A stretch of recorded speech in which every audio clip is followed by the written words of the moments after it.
Siap. Oke. Assalamualaikum warahmatullahi wabarakatuh. Selamat Waalaikumsalam siang dan warahmatullahi salam wabarakatuh. sejahtera untuk kita semuanya. Om Swastiastu, Namo Buddhaya, salam kebajikan. Selamat bertemu kembali di webinar yang diselenggarakan oleh Muji Santoso Training and Consulting. Bapak Ibu sekalian, perkenalkan saya Bowo Budiarso yang akan memandu sesi webinar pada kesempatan siang hari ini. Materi yang akan dibahas adalah mini kompetisi di e-purchasing. Bapak Ibu semuanya berbicara soal e-purchasing, khususnya mini kompetisi, sebagai salah satu metode e-purchasing. Bagaimana melaksanakan mini kompetisi, apa saja yang perlu dilakukan. Pada kesempatan kali ini, hal tersebut akan dibahas oleh narasumber kita, Bapak Bambang Saputra. Beliau adalah pengelola pengadaan barang jasa ahli muda dari KPP. Kami sampaikan jika kegiatan ini terbagi dalam 2 sesi. Untuk sesi pertama, narasumber akan menyampaikan materinya selama kurang lebih 45 menit. Dilanjut dengan sesi diskusi tanya jawab selama kurang lebih 45 menit. Peserta yang mengajukan pertanyaan dipersilahkan untuk klik tombol raise hand dan akan diberi kesempatan untuk bertanya atau dapat melalui kolom chat. Untuk itu, saya persilahkan kepada Bapak Bambang Saputra menyampaikan materinya selama 45 menit. Silakan Bapak Bambang. Oke, baik. Terima kasih Pak Bowo, Pak Muji Santosa, Bapak Ibu sekalian. Bismillahirrahmanirrahim. Assalamualaikum warahmatullahi wabarakatuh. Ya, baik. Ya, baik Bapak Ibu sekalian. Jadi seperti yang disampaikan oleh Pak Bowo, jadi hari ini kita akan belajar kembali, sharing kembali gitu ya Bapak Ibu ya, terkait salah satu metode pengadaan barang jasa yaitu purchasing. Nah, apa saja sih yang perlu kita lakukan dalam proses e-purchasing? Ada metode apa saja? Nanti hari ini kita akan bahas dan ulas tuntas secara lebih mendetail. Baik, sebelumnya saya izin share screen, Pak Bowo. Silakan Bapak. Oke, sudah bisa dilihat, Bapak? Ya, terlihat Pak, jelas. Oke, baik. Mungkin bisa full screen kali ya Pak ya. Ini sudah full Sini, screen. ini full screen nggak? Di saya sih sudah full screen. Oh iya, ya. Sudah belum? Sudah Di aja sih Pak. Bapak? Sudah Pak. Ya, Sudah ya? kelihatan. Oke. Ya. Baik, Bapak Ibu. Iya, sebelumnya perkenalkan dulu, nama saya Bambang Saputra. Tadi Pak Bo juga sudah memperkenalkan ya. Saya selaku pengelola pengadaan barang jasa muda, saat ini bertugas di UKPBJ LKPP, jadi selaku pengelola pengadaan barang jasa muda.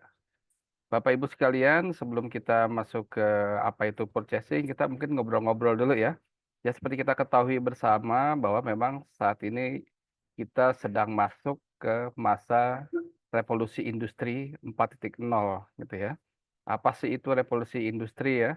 Ya jadi revolusi industri itu adalah perubahan apa namanya? Perubahan cara hidup, perubahan kehidupan gitu ya, yang berkaitan dengan adanya pertumbuhan-pertumbuhan revolusi apa pertumbuhan industri dan lain-lain gitu ya. Contoh misalkan masuk di industri 1.0, nah itu dimulai di tahun 1700-an ya, sekitar 1784, di mana di tahun ini ditemukannya sesuatu alat gitu ya, yaitu alat mesin uap.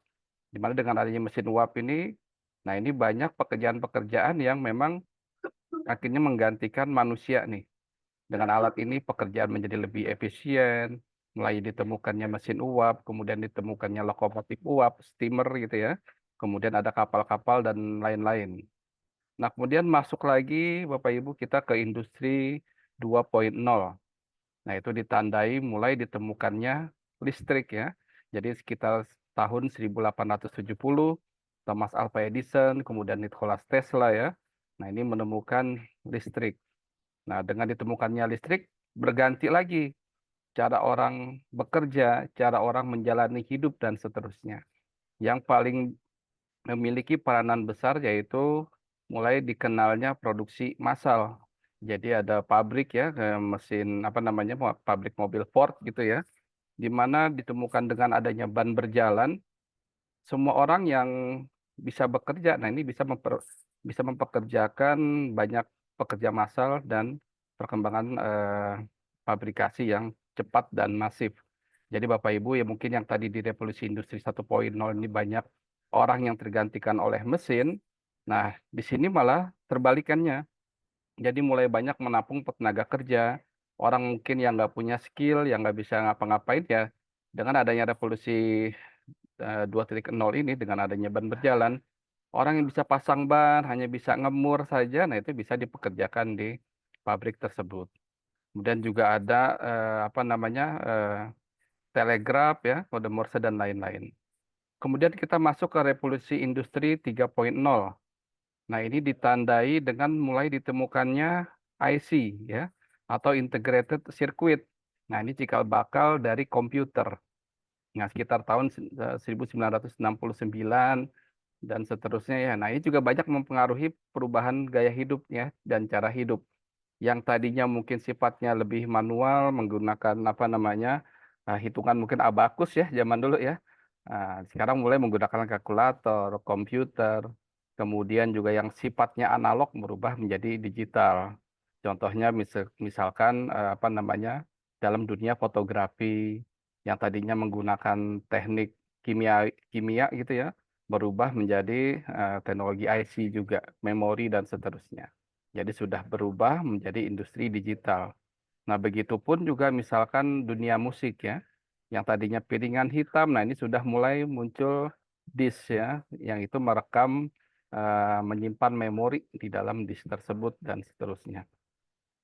Nah, berkembang lagi di tahun 2000-an, nah ini masuk kita nih ke revolusi industri 4.0 yang saat ini sudah kita jalani gitu ya. Nah, revolusi industri 4.0 ini merupakan cikal bakal tadi ya, dengan adanya perkembangan teknologi yang demikian cepat, muncullah artificial intelligence, machine learning, dan lain-lain. Sehingga sedikit banyak ya, ini sangat mempengaruhi kehidupan kita ya. Kalau Bapak Ibu ingat, dulu tahun 99-an lah ya, hampir tahun 2000-an ya. Nah, kita masih banyak tuh ya baca apa namanya majalah-majalah eh, cetak ya. Jadi ada majalah Chip, ada PC Plus, kemudian kalau ibu-ibu juga biasanya bacanya apa tuh? Tabloid Nova, Femina ya. Kalau sekarang mungkin sudah nggak ada lagi tuh ya. Sekarang sudah bergerak ke dunia digital semua gitu. Jadi hidup kita juga sekarang juga lebih bisa dibilang lebih enak nih, Pak Bowo ya. Biasanya kita kalau pesan makan Ya, harus Pak. keluar, kalau sekarang kan tinggal pesan online saja ya. Demikian kalau kita Iya, butuh taksi ini Pak. ya, betul lebih cepat. Kalau butuh taksi saya ingat nih Pak Bowo nih. Jadi waktu saya kecil saya itu suka jemput apa ya namanya. Kalau orang tua sakit, kemudian butuh taksi. Nah ini saya biasanya ke tempat pangkalannya dulu tuh Pak. Pangkalan taksi dulu gitu ya. Naik sepeda. Nanti saya antar tuh ke rumah. Baru setelah itu nanti taksinya orang tua bisa ikut naik taksi ya. Kalau sekarang kan sudah lebih enak nih. Kita baca koran pun udah tinggal online saja ya. Nah, bahkan saya dulu pernah menjadi loper koran juga nih, Pak Bowo ya. Jadi umur 5 tahun, 6 tahun tuh saya sempat jadi loper koran. Jadi jam 4 subuh ya, jam 4 subuh tuh sudah harus sampai di agen. Karena kalau sudah azan, saya telat gitu ya. Nah, itu nggak kebagian tuh oplah korannya gitu ya. Wah, seru, Ya, seru juga ini. gitu tuh Pak, zaman dulu Pak. Gitu ya. Sekarang udah enak banget lah hidup kita. Mungkin kalau kita mau apa eh, cek tekanan darah, kemudian kita ngitung kadar gula darah kan juga harus ke klinik ya, harus ke dokter. Kalau sekarang nih dengan apa namanya smartwatch ini aja ya, kita udah bisa tahu nih tekanan darah kita berapa. Apalagi kayak kemarin zaman COVID ya. Nah ini kan butuh apa tuh namanya tuh, mengetahui kadar gula, SPO kadar 2 oksigen ya. darah ya Pak, SpO2 tuh ya.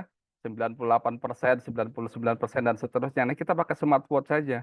Nah, nggak perlu lagi ke dokter dan seterusnya, walaupun ya kita masih tetap butuh dokter. Nah, berkaitan tadi tuh dengan dokter.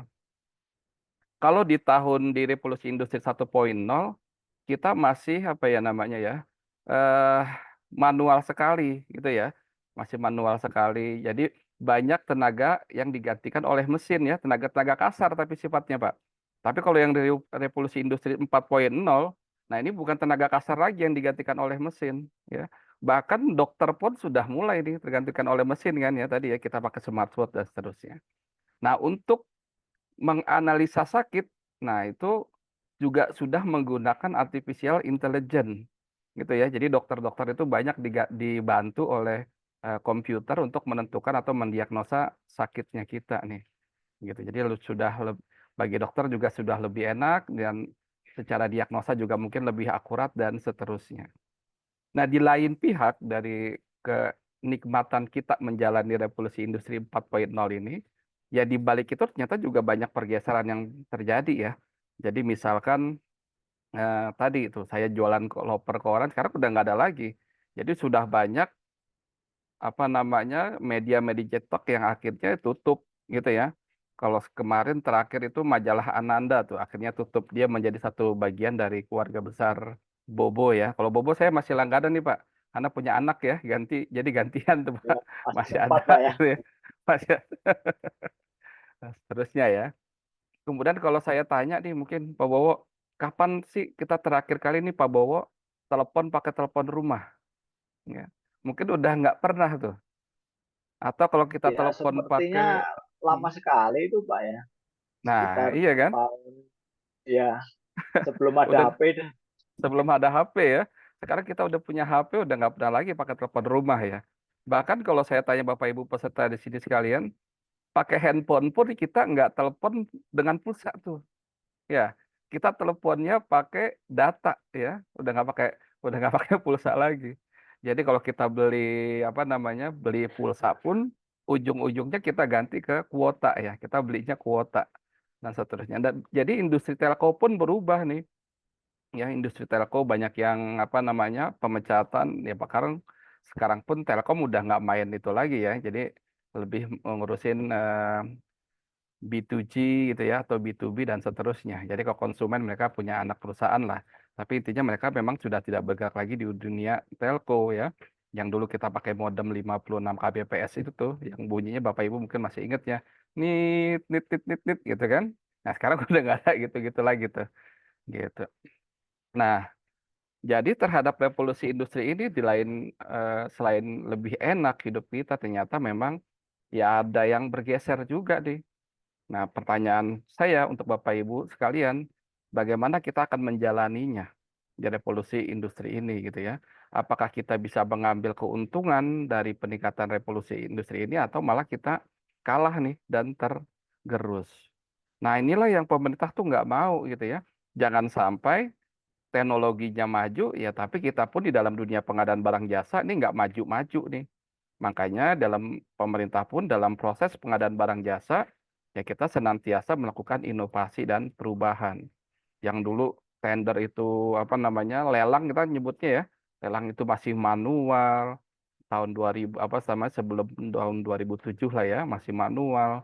Kemudian mungkin kalau penyedia datang ke panitia pengadaan masih ada yang jegat gitu ya, masih pakai amplop segede-gede itu A3 dan seterusnya. Nah, kan repot tuh ya. Nah, kita nggak mau begitu terus nih. Jadi kita pun berubah, berbenah gitu ya. Jadi pengadaan barang jasa yang tadinya manual bergeraklah kita ke elektronik. Wah, ternyata nggak cukup nih dilakukan secara elektronik. Itu kan hanya memindahkan cara ya. Tapi bisnis prosesnya masih sama. Bisa nggak sih kita apa namanya melakukan bisnis proses yang lebih gampang, lebih mudah dan seterusnya ya untuk proses pengadaan barang jasa pemerintah ini.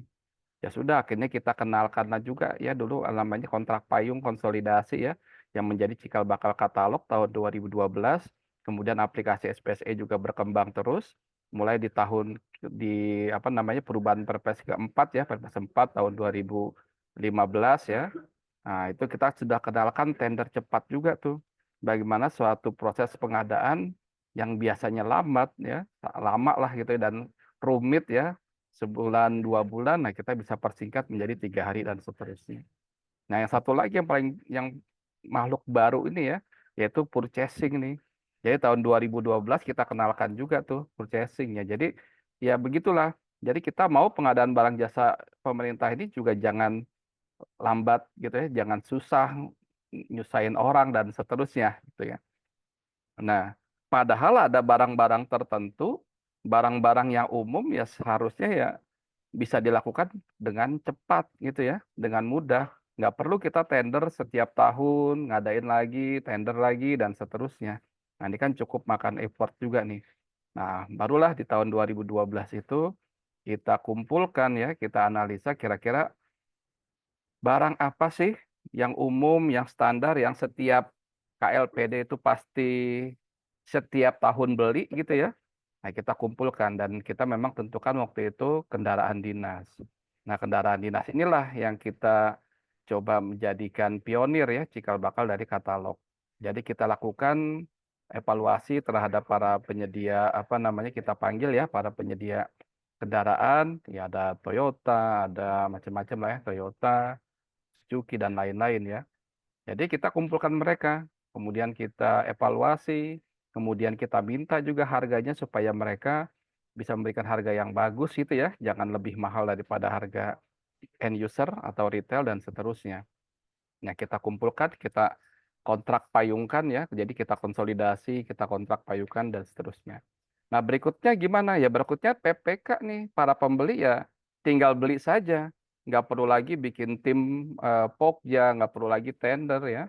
Jadi produk-produk yang sudah kita pastikan kebenarannya, baik dari segi penyediaannya, produknya, harganya gitu ya.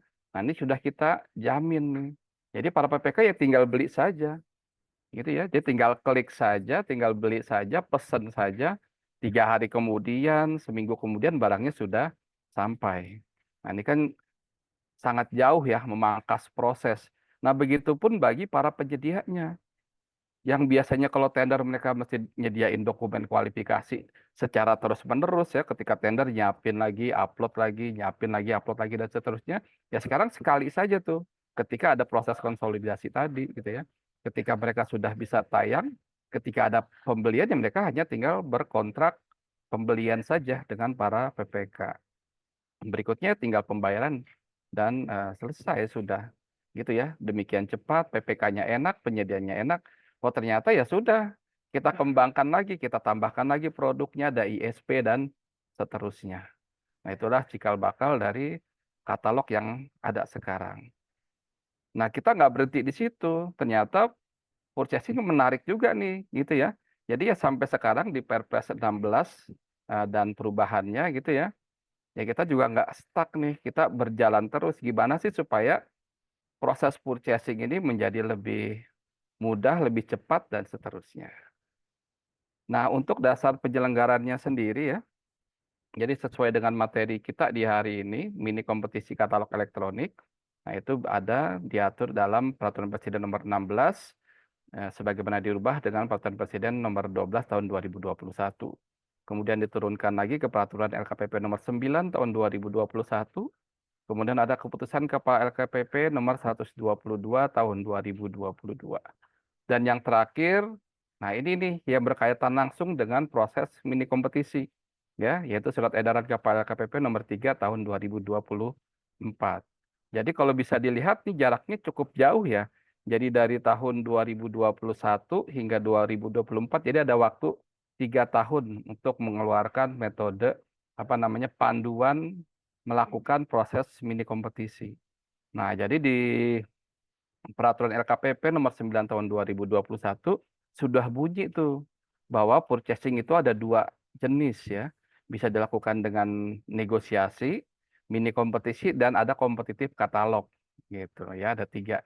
Cuma memang saat ini yang kita fokuskan baru 2 ya, negosiasi dan mini kompetisi.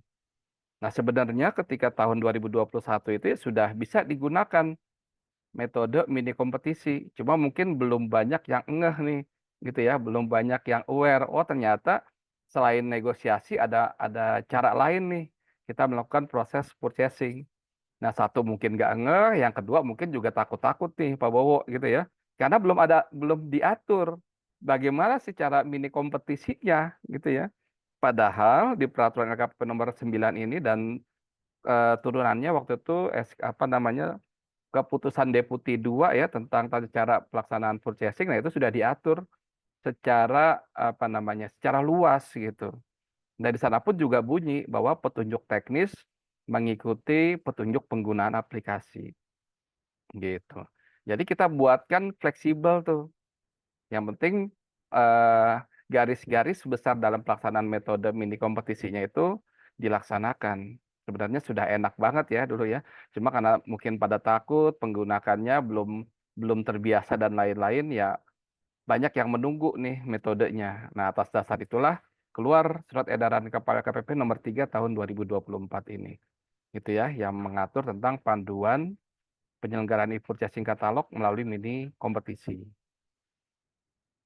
Nah, jadi itu ya. Jadi ada dua nih jenis metode e-purchasing ya yang saat ini sedang berjalan, yaitu negosiasi dan mini kompetisi. Jadi kalau negosiasi ya Bapak Ibu tinggal pilih produk, kemudian lihat siapa apa namanya eh, masukkan kuantitas ya kemudian langsung lakukan proses negosiasi gitu ya. Jadi harga tayang pada katalog itu digunakan untuk harga satu unit saja.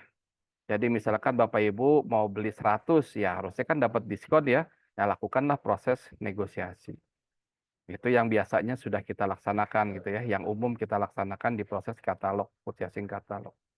Nah, kemudian ada lagi nih mini kompetisi. Jadi apa sih mini kompetisi itu? Ya. Jadi mini kompetisi adalah proses ya atau proses purchasing yang dilakukan terhadap dua atau lebih penyedia yang memiliki produk yang sama atau produk dengan spesifikasi sejenis untuk mendapatkan harga terbaik. Gitu. Jadi konsepnya itu seperti reverse auction lah ya, mirip-mirip ke sana atau eh, apa tuh namanya ya, tender cepat lah ya. Nah tapi produknya sudah ada. Kalau tender cepat kan kita nggak tahu produknya ya, walaupun boleh nyebut merek sih dengan aturan tertentu ya. Tapi kalau mini kompetisi berdasarkan produk-produk yang sudah tayang, ya kita adu lagi nih, adu harganya atau adu bukan adu harganya ya berdasarkan produk yang sama atau speknya kita bandingkan kemudian pilih yang harga terendah. Nah, itulah prinsip atau konsep dari mini kompetisi. Ya, Bapak Ibu sekalian, seperti kita ketahui bahwa memang tadi ya, nah ini adalah sesuatu hal yang baru nih. Dan katalog pun sebetulnya sudah mengalami proses perubahan regulasi yang cukup drastis ya. Jadi kalau dulu memang untuk suatu produk tayang di katalog ya, untuk suatu produk dapat tayang di katalog itu melalui serangkaian pengujian ya.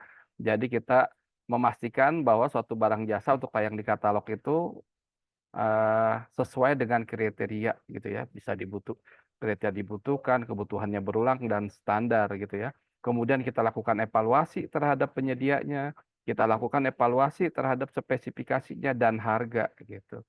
Nah, dengan perkembangan teknologi, dengan perkembangan pasar saat ini rasanya metode seperti itu nah ada plus dan minusnya nih. Nah, untuk tayang di katalog akhirnya prosesnya menjadi lambat ya, jadi lama prosesnya. Jadi untuk satu barang untuk tayang di katalog saja butuh waktu sekitar 6 sampai 8 bulan. Jadi kalau Bapak Ibu para PPK ya mungkin hadir di sini ketika mau beli barang, mau beli mobil ya, bahkan di bulan Maret atau bulan April itu nggak ada tuh produk-produk barunya ya, produk tahun baru tuh nggak ada. Karena memang tadi prosesnya tuh panjang gitu ya. Jadi mungkin kita baru bisa dapat mobil di bulan Juli, Agustus dan seterusnya. Nah, kita rubah melalui aturan di Perpres apa namanya di Perlem 9 ya dan turunannya sekarang berubah tuh. Yang tadinya kita lakukan evaluasi, kemudian negosiasi harga ya kita kembalikan ke pasar gitu ya. Nah, sekarang kira-kira para PPK dan PP masih berani nggak tinggal klik saja? Kan pertanyaannya gitu ya. Berani nggak langsung pilih barangnya saja gitu ya? Padahal kalau dulu kan sudah enak sebetulnya sama PP, sudah ada Pokja yang melakukan evaluasi terhadap harga. Jadi Bapak Ibu beli harga yang paling mahal pun di katalog seharusnya itu tidak menjadi masalah untuk barang yang sama ya. Misalkan Bapak Ibu mau beli Aqua gitu ya yang 500 mili. Ada yang harganya 2.000, ada yang harganya 3.000, bahkan kalau di bioskop itu 25.000 gitu ya. Nah mau beli yang 25.000 pun itu nggak masalah gitu ya. Boleh-boleh saja. Kenapa? Karena sudah kita melalui proses verifikasi sehingga harga 25.000 tadi itu bisa dipertanggungjawabkan. Jadi PPK mau beli yang mana saja monggo aja silahkan, gitu ya. Nah kalau sekarang harga sudah dikembalikan ke pasar nih, masih beranikah beli yang paling mahal? Nah ini harus hati-hati gitu ya. Nah kira-kira kalau mau beli produk akhirnya mau pilih yang mana nih kira-kira? Menggunakan negosiasi kah atau mini kompetisi kah? Nah, bebas ya, pilihannya diserahkan kepada Bapak Ibu sekalian. Nah, jadi untuk pemilihan terhadap metode purchasing ini tidak dibatasi ya. Mau pilih yang berdasarkan negosiasi boleh, berdasarkan mini kompetisi juga boleh gitu ya. Jadi tidak ada syarat. Pak, saya mau langsung mini kompetisi aja deh. Ya monggo aja boleh. Atau Pak, kalau mini kompetisi kan belum tentu dapat harganya lebih murah nih ya. Mungkin ketakutnya mungkin ada kong kali kong antara penyedia misalkan gitu ya. Saya mau negosiasi aja deh biar yakin. Ya sudah monggo aja boleh gitu ya. Jadi boleh dilakukan negosiasi langsung atau mini kompetisi ya. Nah, untuk negosiasi karena proses katalognya sekarang berbeda, ya kita bekalkan juga Bapak Ibu untuk menjaga Bapak Ibu sekalian ya kita keluarkan metodenya atau pedomannya. Jadi sebelum masuk ke katalog sedikit dulu kita review tentang negosiasi ya. Jadi jangan langsung lakukan proses negosiasi langsung. Jadi lakukan dulu proses persiapan dan pelaksanaan. Jadi apa saja persiapannya ya diantaranya punya spek, kemudian perhatikan prioritas PDN, kemudian prioritas usaha kecil dan pengumpulan referensi harga. Nah ini semua adalah bekal Bapak Ibu untuk melakukan proses negosiasi ya. Jadi kalau sudah punya speknya, ya sudah jangan keluar dari spek tersebut. Kemudian lihat penyediaannya ada enggak, lihat produknya. Kira-kira sudah ada yang punya TKDN plus BMP di atas 40% atau belum dan seterusnya ya. Baru nanti kalau sudah data-data tersebut kuat, ya silakan lakukan proses pelaksanaan negosiasi. Gitu ya. Jadi jangan langsung beli saja kalau sekarang. Itu untuk negosiasi. Baik, sekarang kita masuk ke proses mini kompetisi ya. Jadi Bapak Ibu sama seperti dengan negosiasi secara umum tahapan proses kita melakukan purchasing itu ada 4. Pertama yaitu kita menyiapkan spesifikasi teknis dari produk yang ingin kita beli ya. Kemudian kita diminta nih untuk memprioritaskan PDN atau produk dalam negeri. Nah, kemudian yang ketiga yaitu sesuai dengan amanat peraturan juga ya, Perpres bahwa 40% pengadaan barang jasa kan dianggarkan untuk usaha kecil ya. Nah, termasuk dalam threshold nilai pagu atau nilai anggaran. Nah, di katalog juga seperti itu. Jadi nilai purchasing ketika nilainya di atas apa namanya sampai dengan 15 miliar, nah itu diwajibkan untuk usaha kecil ya, mikro kecil. Jadi perlu dilihat nih Bapak Ibu berapa sih nilai purchasing-nya nanti ya. Kalau masih di bawah 15 miliar atau sampai paling tinggi 15 miliar, maka ya nggak boleh milih usaha yang non kecil apabila ada usaha kecil yang mampu. Nah, kemudian yang terakhir kita menyiapkan referensi harga ya. Jadi kita untuk referensi harga digunakan ya untuk melakukan proses negosiasi maupun untuk mengetahui nanti mendapatkan harga terbaik. Nah, kembali lagi tentang kenapa sih kita melakukan proses purchasing. Nah, ini tujuannya ya, supaya proses pengadaan barang jasanya lebih cepat, lebih mudah, dan yang paling penting yaitu prosesnya terlihat atau transparan ya dan tercatat secara elektronik. Nah, inilah yang akan menyelamatkan kita nih dalam menggunakan katalog elektronik ya. Di backup juga dengan aplikasi kita yang baru ya, fitur baru yaitu e-audit. Jadi bisa kelihatan tuh mana sih penyedia-penyedia yang ada indikasi kecurangan misalkan gitu ya. Harga sekarang 10.000, kemudian besok harganya jadi naik 12.000, ada yang beli gitu ya, 12.000 ada yang beli, besoknya turun lagi 10.000. Nah, itu semua prosesnya kelihatan. Jadi hati-hati ya, jika ada yang seperti ini ya ini harus diperhatikan. Begitupun juga kalau misalkan Bapak Ibu menemukan bahwa harga di katalog ini lebih tinggi daripada harga di pasar. Ya jangan diam aja. Silakan gunakan fitur pengaduan gitu karena ini nanti akan dicek oleh kita gitu ya. lihat harga ada apakah bisa dibuktikan ya, kalau memang terbukti ya harus diturun tayangkan gitu ya. Karena sesuai dengan peraturan bahwa memang dalam menggunakan aplikasi katalog, penyedia harus menawarkan produk yang harganya itu sama dengan harga pasar, gitu ya. Minimal harganya sama dengan harga pasar atau lebih murah, nggak boleh lebih tinggi, gitu. Nah, untuk purchasing dengan metode mini kompetisi, seperti tadi saya sudah sampaikan ya, dilakukan terhadap 2 atau lebih penyedia yang memiliki produk yang sama atau produk dengan spesifikasi sejenis untuk mendapatkan harga terbaik.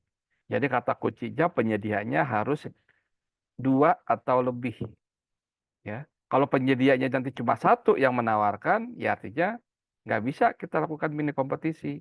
Jadi tetap akan dikembalikan ke proses negosiasi, ya. Jadi untuk produk yang sama atau produk dengan spesifikasi sejenis. Kemudian kata kunci yang kedua adalah mendapatkan harga terbaik, gitu ya. Jadi kalau di tender itu mirip-mirip dengan harga terendah atau biaya terendah gitu ya, analoginya.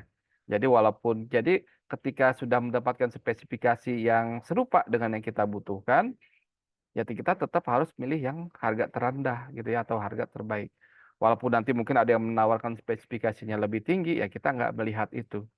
Jadi selama spesifikasinya sesuai dengan kebutuhan kita, harga terendah lah nanti yang kita utamakan. Ya, itu adalah konsep dari mini kompetisi.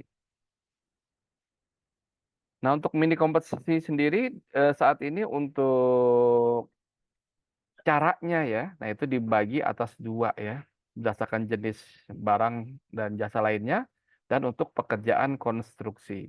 Ya secara umum sih hampir sama saja ya, yang membedakan nanti cara perhitungannya di dalam aplikasi katalog atau perumusan untuk mendapatkan pemenangnya. Nah, yang sangat berbeda yaitu adalah ini nih. Jadi untuk mini kompetisi barang dan jasa lainnya, nah itu dibagi menjadi 2 jenis. Yang pertama yaitu mini kompetisi produk, yang kedua mini kompetisi spesifikasi, ya. Jadi kalau mini kompetisi produk, ini adalah melakukan membandingkan produk yang sama, ya, yang dimiliki 2 atau lebih penyedia untuk mendapatkan harga terbaik. Jadi misalkan Bapak Ibu kita mau beli apa ya? Handphone ya. Bapak Ibu handphonenya apa nih? Misalkan kita mau beli Samsung deh gitu ya. Samsung S23 gitu ya. Nah, nanti seluruh penyedia yang memiliki Samsung S23 ini ya, nah ini bisa menawarkan harganya saja langsung. Mungkin nanti ada yang menawarkan berapa sih sekarang tuh ya? 18 juta, ada yang menawarkan 17 juta, ada yang 18 juta dan seterusnya ya. Nah, nanti ditentukan yang menjadi pemenang siapa? Ya sudah yang harganya paling rendah. Nah, itulah mini kompetisi membandingkan produk yang sama ya, membandingkan produk yang sama. Jadi produknya sudah jelas nih. Handphone tipe mereknya apa, tipenya apa. Nah, semua penyedia yang di dalam etalase yang sama gitu ya, yang punya produk tersebut bisa menawarkan harganya saja langsung. Yang terendah itulah yang ditetapkan sebagai pemenang. Nah, untuk membandingkan produk yang sama, maka tentu saja nginput di aplikasinya harus sama juga gitu kan ya. Nah, misalkan tadi tuh kita mau beli Samsung S23, ya harus tulisannya seperti itu gitu ya. Jangan ada yang nulis Samsung, ada yang Sumsang, Sunsang gitu ya. Nah, kalau berbeda-beda itu nggak akan bisa dibandingkan tuh. Nah, karena memerlukan penginputan yang sama, maka untuk mini kompetisi produk ini khusus dilakukan pada etalase tertentu. Ya. Jadi hanya etalase-etalase tertentu yang dapat dilakukan proses mini kompetisi produk. Nah, taunya gimana sih Pak etalase tertentunya? Ya taunya ketika nanti Bapak Ibu misalkan sudah mau memilih suatu produk nih, mau melakukan mini kompetisi. Nah, nanti etalase yang bisa dipilih oleh Bapak Ibu sekalian itu yang memang yang muncul nanti ya, yang muncul itu berarti itulah yang bisa untuk dilakukan proses mini kompetisi produk. Karena yang menginput produknya itu nanti adalah produsen, prinsipal, atau distributor. Misalkan saya prinsipal apa nih? Eser gitu ya. Ya sudah, nanti saya akan menginput tuh produknya. Eser ABC, eser ABCD1, eser ABCD2 gitu ya. Nah, saya akan melakukan penginputan. Ya, atau saya dibantu oleh distributor dan seterusnya. Nah, harga tayang yang ditayangkan pada aplikasi katalog ya, itu merupakan harga eceran tertinggi. Nah, nanti reseller-reseller dari PT Eser, nah itu nanti ditentukan oleh Esernya sendiri. Nah, kemudian siapa sih yang berkompetisi? Yang berkompetisi bukan produsennya atau prinsipalnya, tapi reseller tersebut yang akan melakukan penjualannya, gitu ya. Jadi nanti prinsipal menentukan harga eceran tertinggi sebagai batas atas, reseller bisa menawarkan di bawah harga HET-nya tadi atau harga tayangnya. Mungkin tadi harga tayangnya 15 juta, nanti reseller ada yang nawarin 14 juta, mungkin reseller B gitu menawarkan 13 juta dan seterusnya, gitu ya. Jadi yang menginput produk pada etalase tertentu ini adalah prinsipal, produsen, atau distributor. Namun peserta mini kompetisi yaitu reseller, gitu ya. Jadi nanti mini kompetisinya terjadi di antara para reseller. Ketika sudah dapat pemenang, nanti melakukan transaksi atau tanda tangan kontrak atau surat pesanan dengan PPK atau PP ya. Nah, jadi bisa dilihat di sini ya Bapak Ibu. Jadi misalkan ada Eser nih. Nah, ini harga resellernya berapa nih? Nah, ini masing-masing nih ya. Jadi ada harga HET-nya nih 24.690.000. Nah, nanti masing-masing reseller dia menyampaikan harga resellernya gitu ya. Ada yang 23.500, ada yang 23.600 dan seterusnya. Nah, ini disebut dengan HET. Jadi ketika dilakukan mini kompetisi produk, nah ini para reseller-reseller ini yang bertarung nih ya. Jadi mereka nanti bertarung antara sesama reseller untuk bertarung harga. Nah, untuk tahapan mini kompetisi produk, jadi ada tahap sama seperti negosiasi tadi, ada proses persiapan dan ada proses pelaksanaan. Jadi kalau di dalam proses negosiasi kan tadi kita nyusun spek, kemudian ada prioritas PDN, kemudian ada prioritas UMK, dan ada referensi harga ya. Nah, kalau di mini kompetisi produk, tahap persiapannya hanya ada dua nih, yaitu menyiapkan spesifikasi teknis dan prioritas penggunaan PDN-nya gitu. Karena kita sudah tahu kan mau beli apa ya, kita mau beli Samsul nih S23, ada nggak sih si Samsul S23 ini yang apa sudah memiliki TKDN belum sih di atas 25% dan seterusnya. Nah, kalau misalkan dia belum memiliki TKDN di atas 25%, ya harus hati-hati. Coba lihat dulu produk-produk sejenisnya. Ada nggak produk-produk sejenis yang serupa yang sudah memiliki TKDN plus BMP di atas 40%? Kalau ada, maka kan sudah wajib nih beli produk yang ber-TKDN di atas 25%. Kita lihat si Samsul nih. Dia TKDN-nya berapa? Kalau dia TKDN-nya di atas 25%, boleh kita laksanakan mini kompetisi produk untuk si Samsul S23. Tapi ketika dia tidak memiliki TKDN di atas 25%, tapi padahal sudah wajib, ya kita harus ganti produk. Nggak boleh beli si Samsul lagi. Mungkin kita belinya Siomai gitu ya, atau Batagor gitu ya. Boleh-boleh saja tuh. Yang penting tadi syaratnya sudah terpenuhi. Jadi kita sudah tahu nih mau beli apa. Oke, kita mau sekarang tadi Samsul nggak ada TKDN, kita beli yang Siomai ini ya. Si Siomai udah punya TKDN di atas 25%. Nah, itu kita tentukan sebagai produknya. Ya. Nah, kemudian masuk ke proses pelaksanaannya ya. Jadi di pelaksanaannya dimulai dari bikin paket, kemudian nanti masukkan penawaran dari penyedia gitu ya. Kemudian nanti ada papan peringkat. Jadi nanti aplikasi akan memperingkat secara otomatis oleh aplikasi. Jadi enak deh, udah tenang kita ya. Jadi tinggal pilih aja yang urutan pertama nih kalau untuk yang produk. Kemudian ada pemilihan calon pemenang, ada verifikasi data kualifikasi, serta publikasi kompetisi atau penetapan pemenang. Nah, ini ya tadi untuk TKDN nih. Jadi kalau milih harus lihat prioritas TKDN-nya ya, sesuai aturannya. Saya skip aja nih ya, udah pada tahu lah ya. Nah, kemudian untuk pembuatan ini tata cara pembuatan paketnya ya. Jadi ketika membuat paket mini kompetisi ya, nah ini dibuat oleh PPK atau PP sesuai dengan nilai paket. Sudah tahu ya, kalau di atas 200 juta maka harus PPK, kalau di bawah 200 juta maka PP.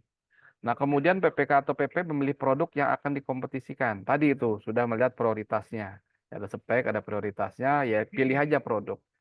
Bisa lebih dari satu ya, bisa banyak produk ya dalam satu mini kompetisi bisa banyak produk. Nah, namun untuk penyedia dia tidak wajib menawar seluruh produk. Misalkan Bapak mau beli 5 handphone gitu ya. Nah, penyedia tidak wajib menawar terhadap 5 handphone tadi. Mungkin dia cuma punya satu ya tawarin satu aja. Kemudian kalau misalkan ada punya 3 jenis handphone gitu ya, ya tawarin aja 3 dan seterusnya. Jadi nggak mesti menawar semuanya. Jadi sifatnya itemized. Jadi nanti dapat pemenangnya pun seperti itu. Bisa jadi nanti banyak pemenang ya atau multi winner. Nah, kemudian PPK atau PP mengisi jumlah produknya. Kemudian PPK atau PP menentukan kualifikasi usaha penyedia. Nah, ini kita tentukan. Kalau nilai paketnya itu sampai dengan minimum sampai dengan 15 miliar, ya maka nggak boleh untuk yang UMKK ya. Kecuali kita sudah melakukan survei, kita tahu nih bahwa tidak ada penyedia kecil yang mampu melaksanakan gitu ya. Kalau handphone ya banyak resellernya ya.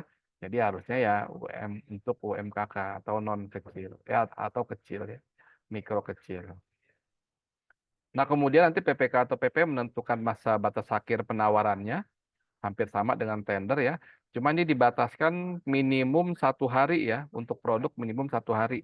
Jadi nggak bisa nanti malam gitu ya, nggak bisa. Jadi minimum harus besok. Dan besoknya itu kalau di aplikasi katalog itu tidak ada jamnya. Jadi harus besok dan berhenti dia di waktu 2 jam 23.59 gitu ya. Jadi 1 hari plus lah gitu ya. Jadi nanti hari berikutnya itu sudah terkunci tuh jam 00 sudah terkunci dan tidak bisa menawar kembali. Nah, dalam masa penawaran penyedia bisa melakukan perubahan harga sebanyak mungkin, ya. Kemudian PP menetapkan batas akhir serah terima, kemudian yang terakhir melakukan penyelesaian pembuatan paket. Nah, ini kita dalam proses pembuatan paket mini kompetisi produk, ya. Nah, setelah dibuat paketnya, kita masuk ke tahapan penawaran. Ya. Di tahapan penawaran ini, seluruh penyedia yang menjadi reseller dari etalase tadi ya, yang sudah ditentukan dapat melakukan penawaran. Jadi ya harus dalam etalase yang sama. Misalkan sama-sama di nasional, produknya itu peralatan perkantoran. Ya. Kemudian ada di subkategori laptop atau handphone. Ya sudah, yang di situ saja penyedia yang ada di dalam situ yang bisa melakukan penawaran, ya, yang punya produk tentunya. Nah, nanti kalau bagaimana penyedia yang ada di katalog sektoral atau lokal, ya nggak bisa, gitu ya. Jadi hanya yang berada di dalam satu etalase yang sama.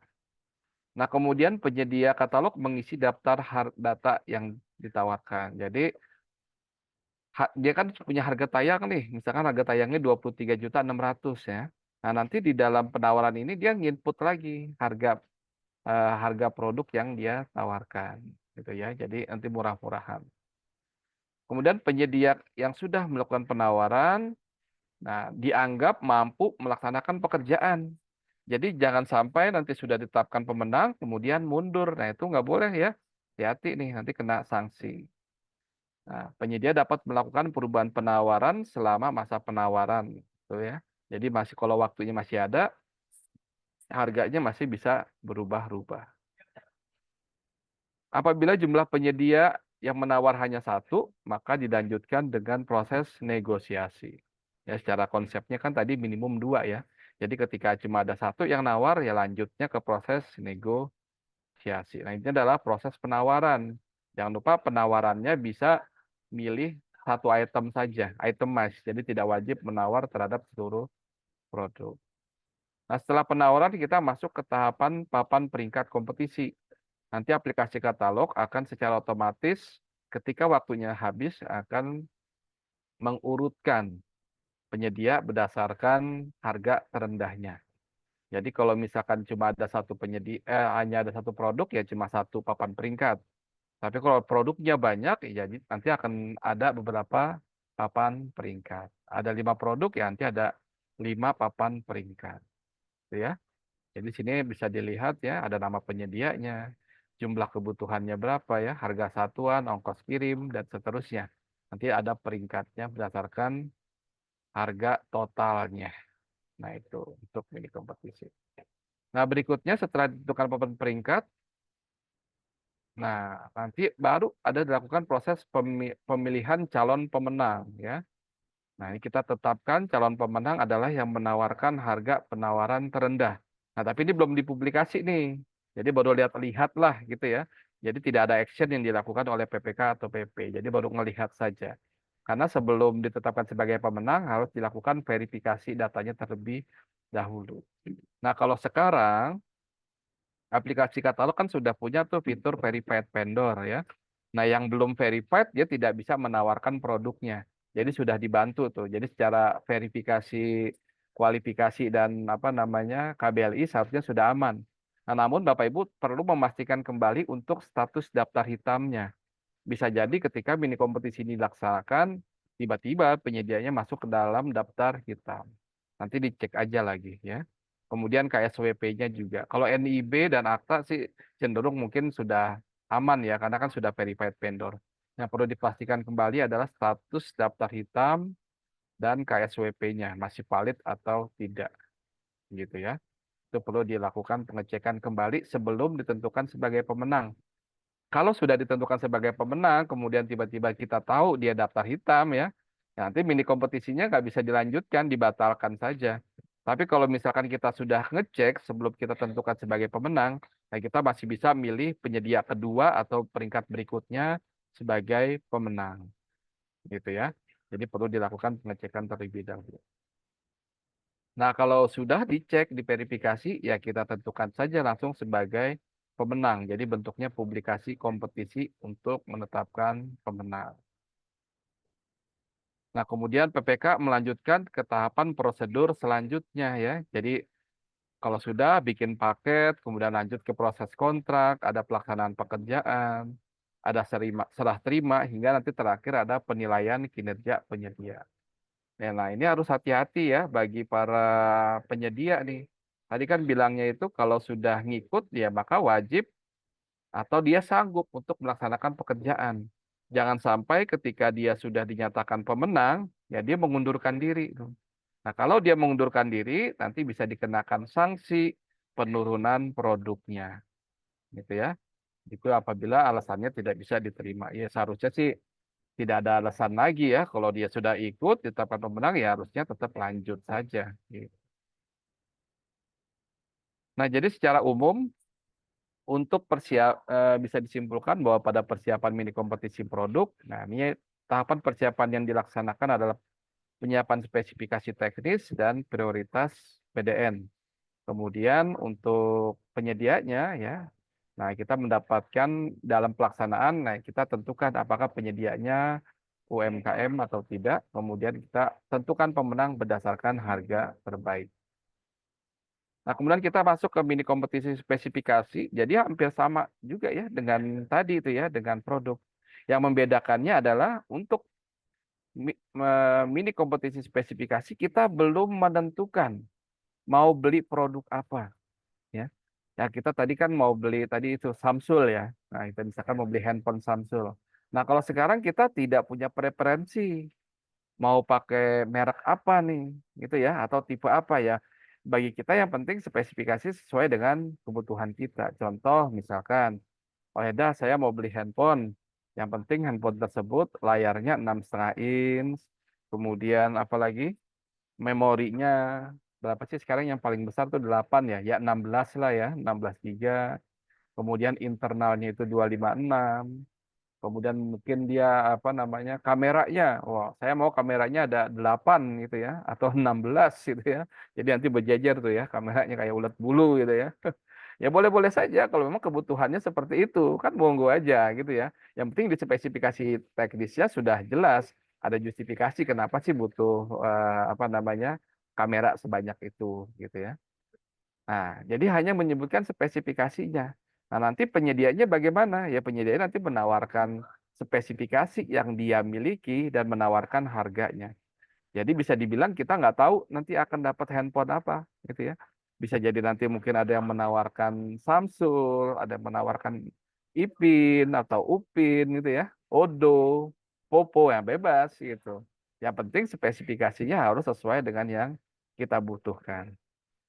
Nah, yang membedakan juga dengan yang produk, nah kita tidak menentukan apa nih prioritas TKDN-nya kalau di sini. Karena kan kita speknya aja tuh ngomongnya, gitu ya. Jadi nanti TKDN-nya ya ketaunya nanti setelah proses yang ditawarkan. Gitu. Kita akan bahas itu nanti ya. Nah, untuk etalasenya, kalau yang tadi etalasenya menggunakan etalase apa namanya, etalase tertentu, kalau yang mini kompetisi spesifikasi etalasenya etalase umum. Jadi semuanya bisa gitu ya. Silakan saja menggunakan metode mini kompetisi spesifikasi. Nah, untuk persiapannya Bapak Ibu ya.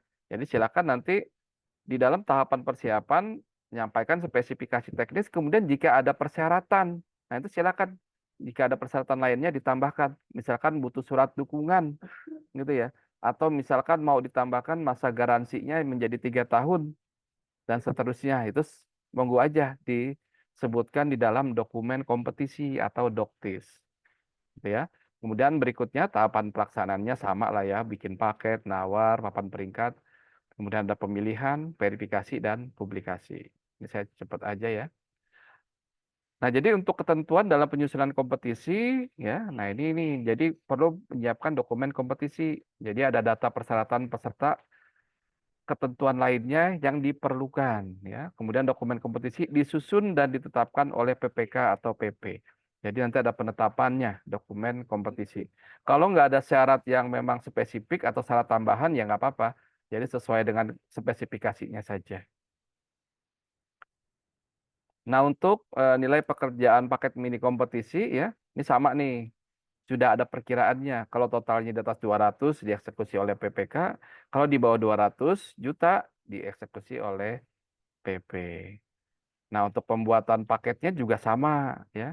Jadi hampir sama dengan yang apa namanya produk tadi. Ya bedanya hanya nanti PPK atau PP menyebutkan spesifikasinya. Jadi nggak nyebutin barangnya, tapi nyebutin spesifikasinya. Ya. Kemudian spesifikasinya bisa lebih dari satu, ya bisa 3, 5 sesuai dengan kebutuhan. Kemudian penyedia juga tidak wajib menawar terhadap seluruh produk. Jadi bisa menawar terhadap satu atau beberapa produk saja sesuai yang dimilikinya. Batas waktunya juga sama ya, minimal 1 hari.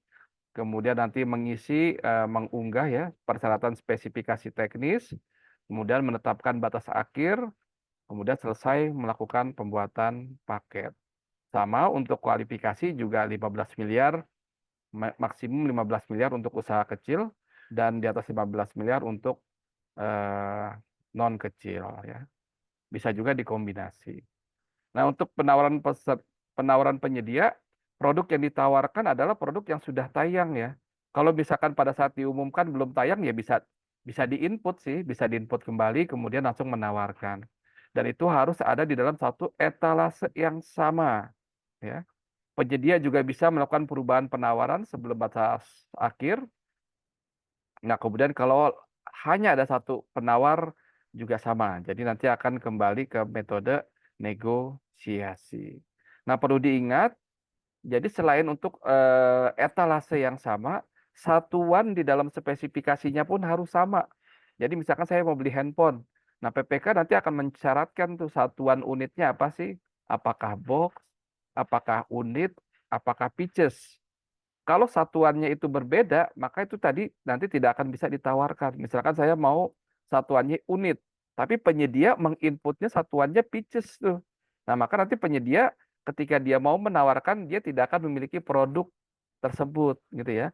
Kemudian bagaimana cara memperbaikinya? Ya, penyedia harus ubah dulu produknya dari pieces menjadi satuan unit, gitu ya. Kalau sudah, nanti bisa dilakukan penawaran untuk spesifikasi.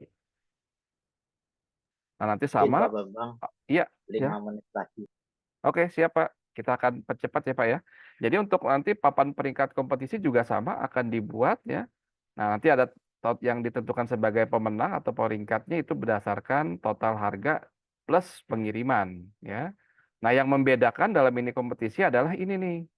Jadi nanti akan ada penentuan HEA. Ya, jadi kalau nilainya di bawah 15 juta, jadi selain apa namanya susunan peringkat ya, kalau nilainya di bawah 1 miliar, di bawah 1 miliar maka tidak ada penentuan HEA. Jadi langsung bisa tentukan pemenang berdasarkan peringkat yang pertama. Ketika spesifikasinya sudah sesuai, kemudian dia juga peringkat 1, dia bisa ditentukan sebagai pemenang. Tapi ketika nilai paketnya di atas 1 miliar, ya, maka nanti akan dilakukan pemeringkatan berdasarkan HEA, gitu ya. Jadi nanti ada HEA-nya di peringkat. Nah, nanti sudah tentukan HEA-nya itu HEA yang terendah sebagai pemenang. Namun perlu diingat, walaupun sudah ada HEA, tapi nilai kontraknya sesuai dengan nilai kontrak penawaran, bukan nilai kontrak berdasarkan HEA. Itulah yang membedakan mini kompetisi produk dan mini kompetisi spesifikasi, gitu ya.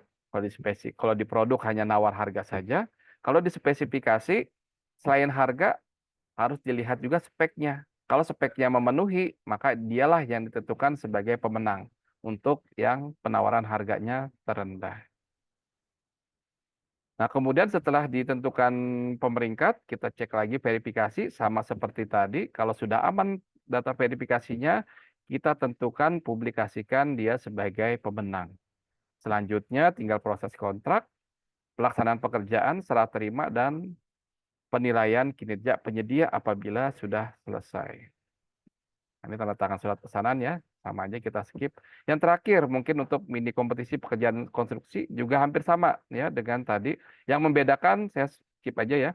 Dalam proses persiapan atau dokumen teknis. Nah, ini harus memperhitungkan ya, ada spesifikasi teknis, juga nanti ada rencana perkiraan biaya, kemudian ada rencana penetapan uang muka, rencana jaminan pelaksanaan, jaminan pemeliharaan dan persyaratan lainnya apabila ada.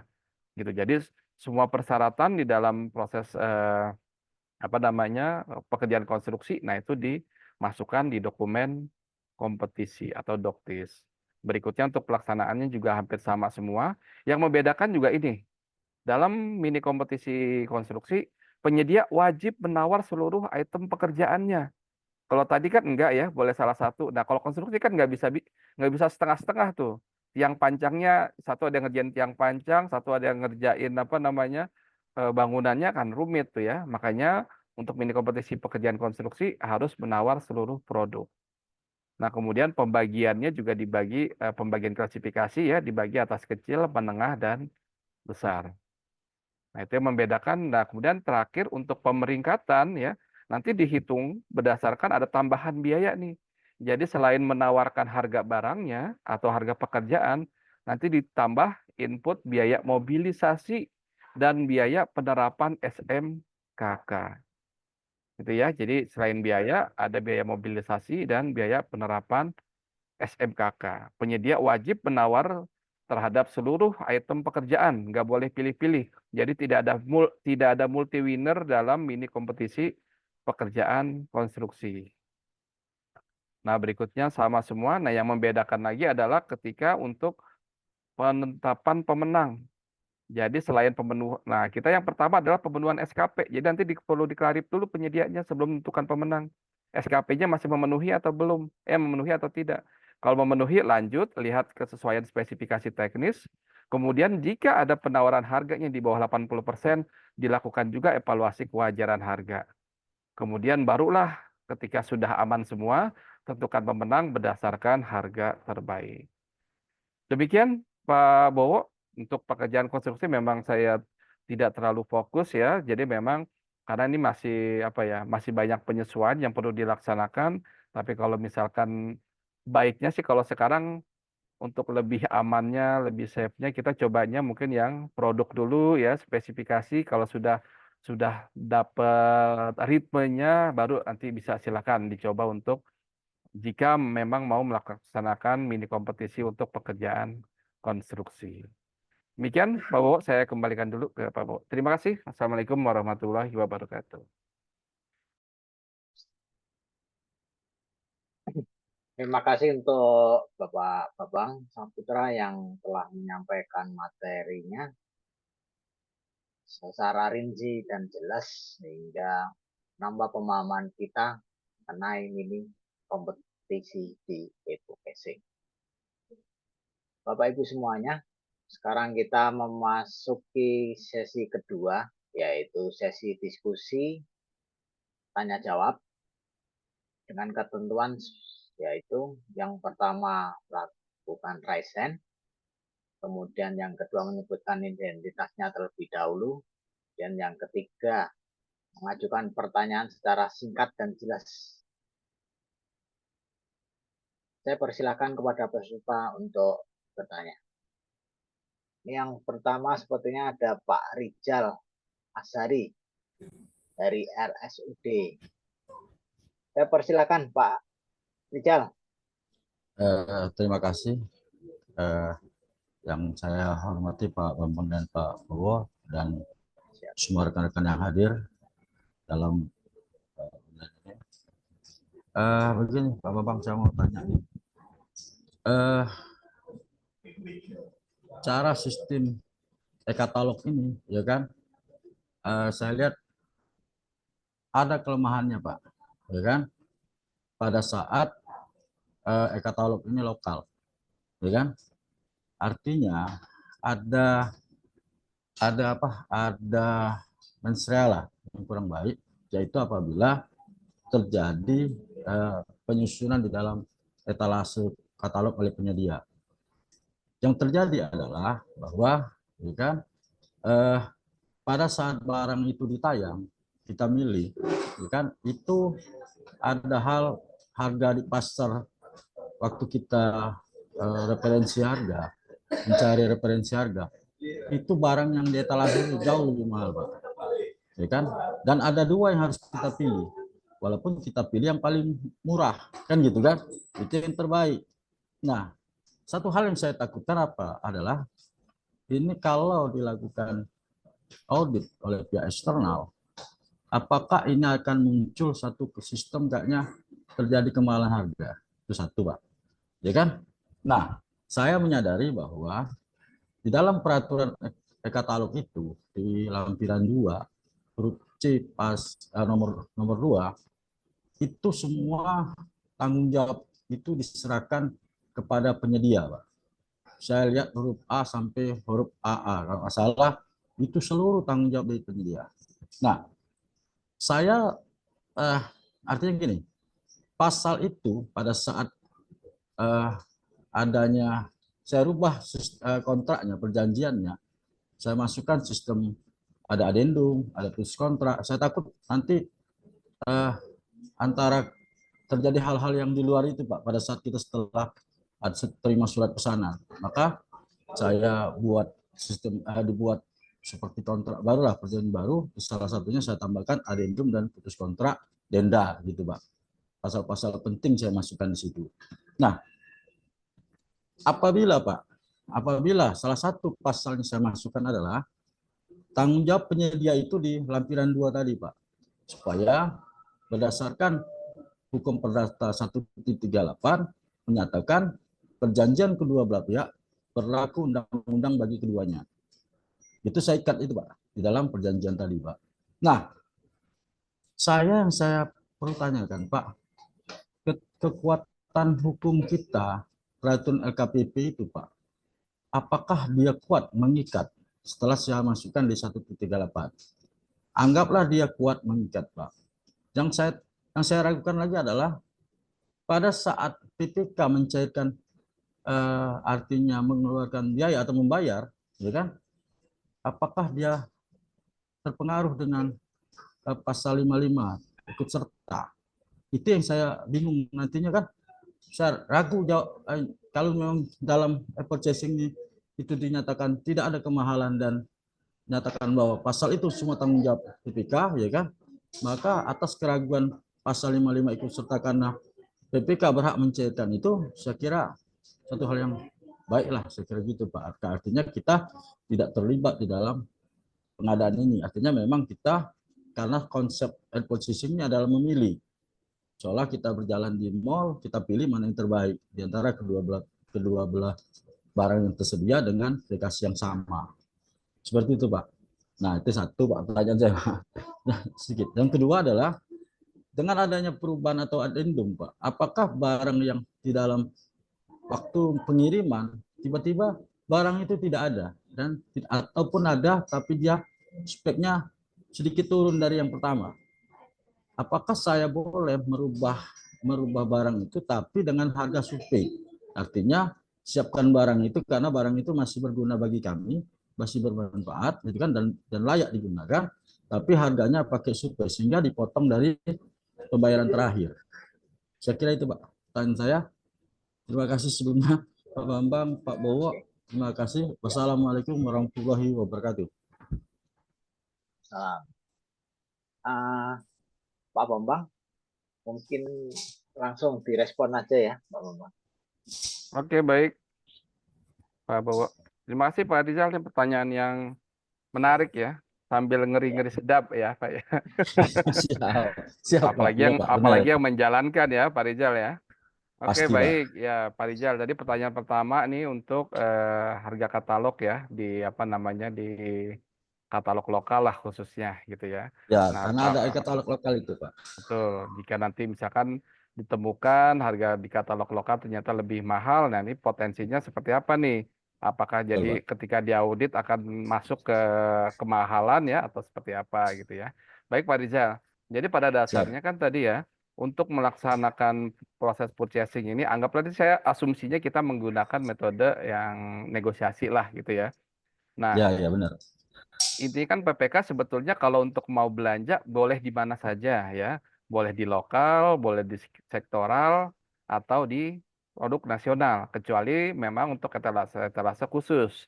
Ya, seperti etalase obat, etalase alat kesehatan, yaitu ada beberapa etalase yang memang dikhususkan tidak semua orang atau tidak semua PPK bisa langsung beli gitu ya. Namun secara umum sebenarnya PPK kan bisa beli di mana saja. Nah, untuk tahapan tadi, seperti saya sebelum kita masuk ke mini kompetisi tuh, kan makanya sudah ada guide tuh bagaimana sih kita melaksanakan proses purchasing ini, khususnya untuk negosiasi. Jadi, tadi yang pertama kan ada spesifikasi harga, yang keempat tadi kan referensi harga tuh Pak ya. Nah, itulah Ya, yang kita siap. gunakan nih Pak buat senjata kita nih. Jadi ketika nanti di katalog lokal memang kita temukan harganya itu lebih mahal gitu ya, ya sudah, coba kita lakukan negosiasi terlebih dahulu gitu. Kita lakukan negosiasi sesuai dengan harga pasaran.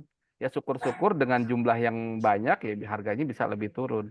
Kalau penyedianya nggak mau sama sekali, Pak, ya sudah jangan beli lewat dia gitu ya. Nah, jadi pilihlah yang memang ada lah gitu ya. Dan terhadap produk tersebut, Pak, kalau misalkan dia nggak mau turun sama sekali, Bapak bisa adukan nih Pak Rizal, supaya dia nggak bandel lagi. Karena kan seharusnya kalau dia penyedia itu baca ketika dia apa namanya tayang di katalog, dia itu menandatangani eh, ketetapan penggunaan aplikasi. Di antaranya tidak menayangkan harga lebih mahal daripada harga di pasar. Kalau ketahuan memang lebih mahal, dilaporin gitu ya. Nah, kita bisa freeze produknya, Pak. Gitu. Nah, ini kita butuh orang-orang seperti Pak Rizal nih, Pak, yang memang kalau menemukan ya aduin aja, Pak, jangan ragu gitu ya, supaya katalog kita bersih lah gitu. Itu yang pertama, Pak. Jadi nggak wajib beli di sana, silakan beli yang lain gitu ya. Kalau mau tetap dibeli harus dinegosiasi.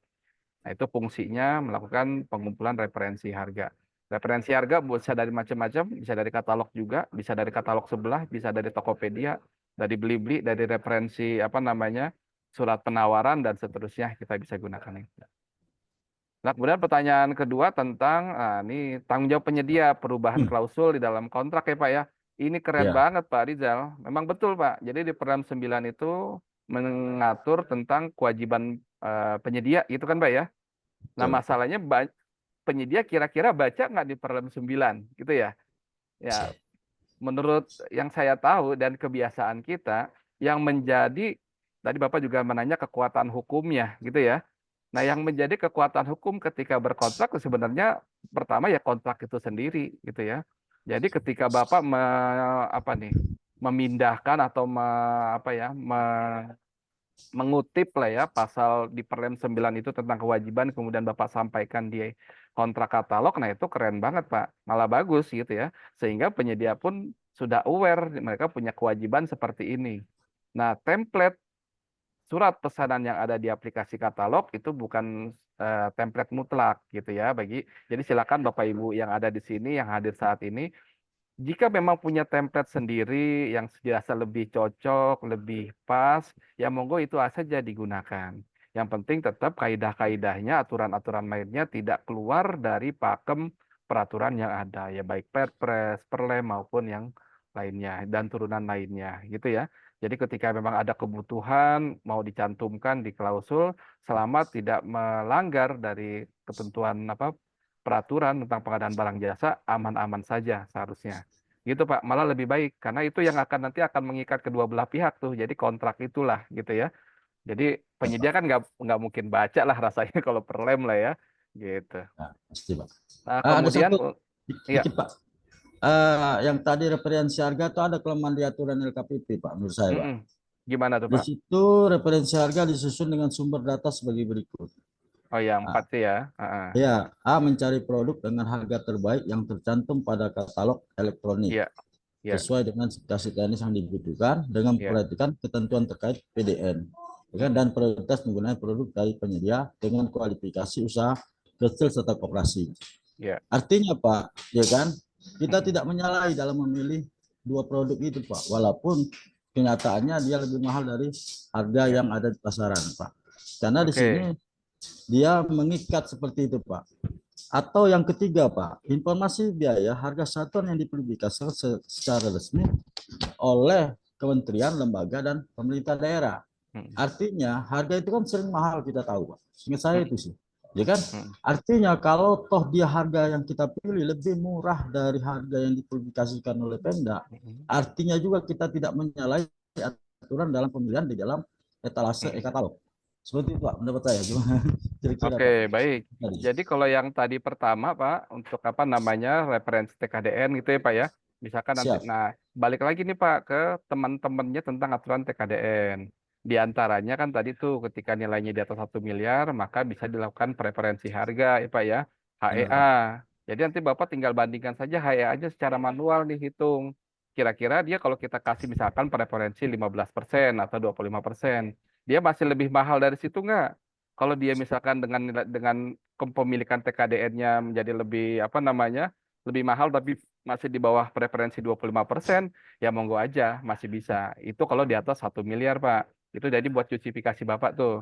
Tapi kan bisa juga nanti Bapak negosiasi kan. Jadi untuk Siap, Pak. daftar harga aja tuh negosiasi. Ini biar nggak bermasalah nih, udah harganya samain aja dengan harga ini misalkan seperti itu, gitu ya Pak ya.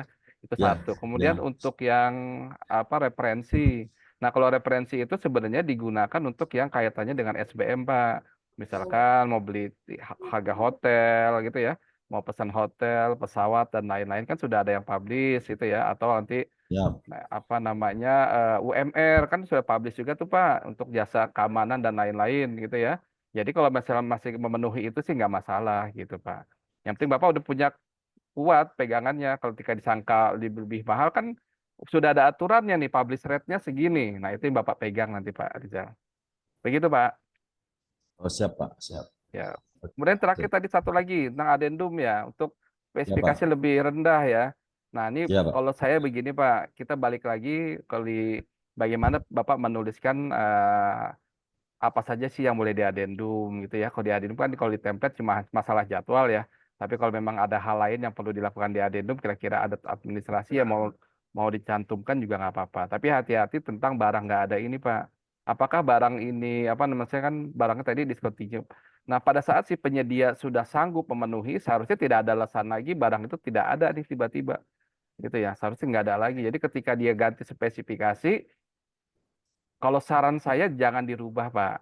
Jadi ya apakah nanti Bapak mau menghentikan kontrak, kemudian ya terserah Bapak apakah nanti mau didaftarkan daftar usulan daftar hitam atau seterusnya ya monggo saja gitu ya. Kalau saya sih kalau memang penyedianya nggak mampu, ya sesuai kesepakatan dia tidak mampu memenuhi ya harus ada konsekuensinya. Ya putus kontrak dan lain-lain. Tapi kalau misalkan dia sudah ada itikat baik, atau apa namanya dari jauh-jauh hari sudah mengumumkan dan bisa membuktikan bahwa misalkan ada permasalahan yang tidak bisa dihindari keadaan-keadaan dan lain-lain, ya monggo aja.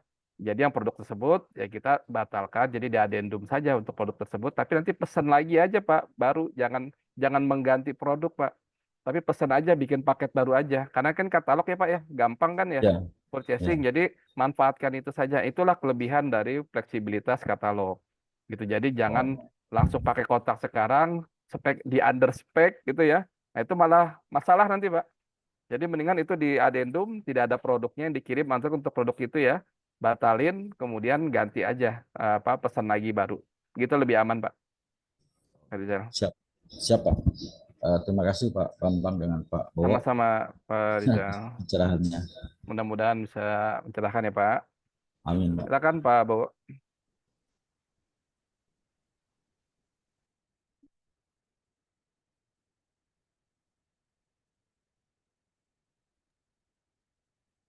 Suaranya Pak Bowo belum dibuka Pak Bowo. Ah, Pak Bowo masih mute kayaknya. Ya, oke. Saya rasa cukup jelas penjelasan Pak Bambang ya, Pak Rizal. Nah, ini yang pertanyaan kedua yang raise hand Pak Rohman. Dipersilakan Pak Rohman menyampaikan. Ya, terima kasih Pak Bowo waktu yang telah diberikan. Eh, Kami mau bertanya pada narasumber, pada Pak Bambang. Ini ada kurang lebih 2 pertanyaan Pak. Di dalam pada saat kita cek di katalog itu ada beberapa produk, misalkan rencananya kami mau beli kendaraan dinas Pak. Itu ada beberapa dengan merek yang sama, produk yang sama. Itu ada beberapa harga yang memang berbeda. Kalau pakai UMKM itu harganya lebih mahal, Pak. Tapi kalau kita langsung harga dealer itu lebih murah. Nah, sementara di dalam ini kompetisi itu kan spektek sesuai, PDN masuk, prioritas UMKM. Yang terakhir adalah harga terbaik. Eh, Kalau kita pakai e-katalog, kita ini kompetisikan, jelas nanti secara UMKM kalau kita bilang kecil, berarti kan yang dealer nggak masuk karena non kecil. Nah, sementara dari sisi harga, dia lebih murah dealer. Sementara di mini kompetisi itu kan harga nomor 4. Terus menurut Bapak itu kira-kira bagaimana ya? Karena nanti terkait juga kalau kita beli ke dealer, karena katalog sekarang kan beda dengan katalog dulu, Pak. Kalau dulu kan Mm, di mm, nasional, jadi mm, harga satu harga lah. Sementara sekarang kan di tiap kabupaten, bahkan Pemprov, itu pun bisa menayangkan dengan harga yang bermacam-macam, entah itu usaha kecil atau non kecil, bahkan dia sendiri pun juga menayangkan gitu loh.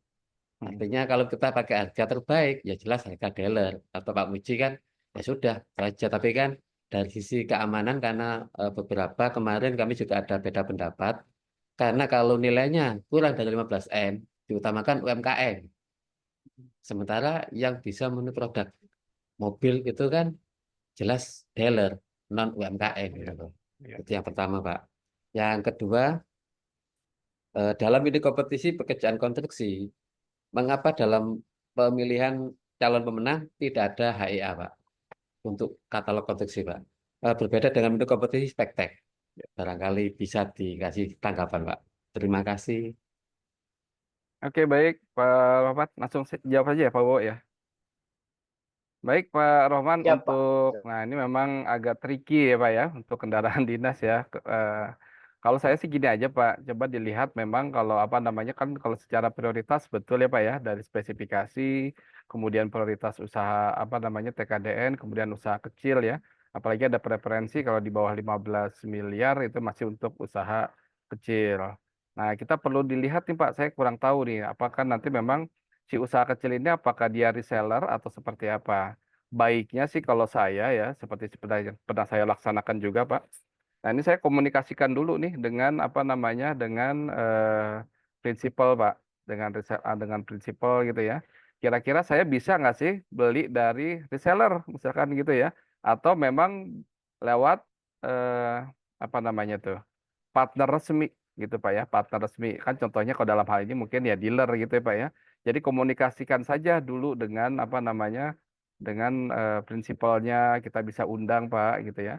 Kalau bagi kader reseller itu baiknya langsung ke dealer saja, ya bagi saya itu nggak masalah gitu Pak ya. Nanti tinggal dilihat ada nggak dealer yang UMK nih. Kalau memang ada ya kita bisa syaratkan UMK ya, kemudian tentunya dealer. Tapi kalau misalkan dia memang apa namanya nggak ada, ya maka ya nggak bisa yang apa namanya nggak bisa yang usaha kecil gitu ya. Atau karena di atas 15% kan sebenarnya kecil juga boleh ikut-ikut aja ya. Ya sudah kita buka saja dua-duanya gitu ya. Tinggal nanti yang bersaing secara harga gitu ya. Walaupun sih kayaknya pasti yang menang ya nggak mungkin yang usaha kecil sih ya, nggak mungkin reseller, pasti yang dealer.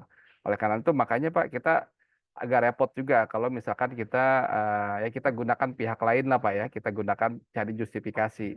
Salah satu caranya kalau saya begitu, mengundang produsennya atau prinsipalnya, bagaimana rekomendasi dia. Karena kan nanti ujung-ujungnya ke servis juga nih Pak, gitu ya. Nah, untuk servisnya bagaimana after sales-nya dan lain-lain gitu ya. Ini masih ditanggung nggak nih kalau kita menggunakan belinya ke reseller dan seterusnya gitu ya. Karena dealer juga memiliki hak untuk melakukan penjualan baik secara besar maupun eceran gitu ya. Nah, nggak ada masalah sebetulnya kalau mau ke dealer ya. Tapi kalau mau mini kompetisi ya kita open saja tadi. Jadi kita minta apa justifikasi dari prinsipal gitu Pak. Jadi mau lewat reseller atau mau bisa harus apa namanya disarankan lewat dealer atau masih memungkinkan lewat reseller gitu Pak Rohman ya. Kemudian yang kedua untuk pekerjaan konstruksi, kok nggak ada perhitungan HEA sih untuk pekerjaan konstruksi. Nah untuk konstruksi memang Pak kembali lagi sebenarnya kalau sekarang kan di peraturan Permen PU, nah itu masih belum menghitung HEA-nya ya karena pekerjaan kan. Jadi merupakan gabungan yang penting syarat-syarat minimum nilai apa nilai total TKDN-nya itu mencapai persentase tertentu gitu ya. Jadi kita mengikuti itu Pak. Jadi kalau untuk yang pekerjaan konstruksi memang belum kita masukkan perhitungan rumus HEA-nya gitu ya. Jadi masih masih apa namanya kalau di aplikasi memang masih sesuai dengan perhitungan total dari biaya material, bahan baku ya, pekerjaan, mobilisasi dan biaya SMKK-nya. Begitu kurang lebih Pak Rohman gitu ya. Jadi memang untuk pekerjaan konstruksi tender pun juga masih sama ya Pak ya. Jadi memang hanya menghitung untuk memenuhi persyaratan TKDN-nya saja. Begitu Pak. Ya, Pak Rohman, saya rasa cukup jelas ya apa yang Cukup jelas, Pak. disampaikan oleh Terima Pak kasih, Rohman. Pak. Terima Sama-sama kasih. Pak Rohman. Oke, Pak Bambang nih selanjutnya dari Monggo, pertanyaan yang ketiga nih, Pak Ipon ya, atau Pak dari HP Ipon. Ipon kali ya. Silakan Pak Ipon. Lagi ngomongin Ya, handphone ya, ada Pak Ipon juga nih. Pak Ipon Silakan Pak dipersilakan. Ipon. Unmute dulu Pak. Ya,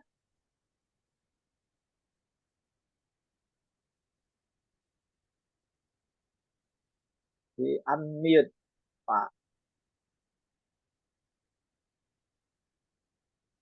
Ya, silakan. Ipon.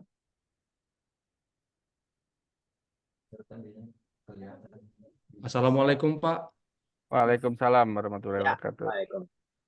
Ya, salam kenal Pak. Nama saya Linggo Nenggolan. Saya dari penyedia PT Transformasi Sejahtera Indonesia. Terima kasih nih Pak Bambang atas paparannya hari ini sangat bermanfaat sekali. Kita bersyukur hari demi hari pengadaan di Indonesia makin bagus, apalagi dengan adanya mini kompetisi yang makin transparan. Nah, pelaksanaan di lapangan Pak yang kami rasakan adalah kendalanya mengenai surat dukungan Pak. Menurut kami mini kompetisi sudah transparan, sudah simple, sudah sangat bagus, tapi dengan adanya ada praktek yang menurut kami sangat merugikan penyedia, yang memungkinkan ada celah untuk merugikan penyedia atau negara gitu dengan surat dukungan. Menurut pengalaman kami, Pak, ada dua implikasi yang terjadi, Pak. Yang pertama adalah surat dukungannya itu dikunci oleh prinsipal. Jadi contoh gini, Pak, ada pengadaan server. Pengadaan server ini sudah dikasih tahu merek Dell, misal. Di Indonesia kan prinsipal Dell itu PT Dell Indonesia. Akan tetapi, misal gini Pak, saya ranking 1. Enggak, misalnya HP-nya 7 miliar, saya ranking 1 6M. Oke. Mini kompetisinya hari Rebu.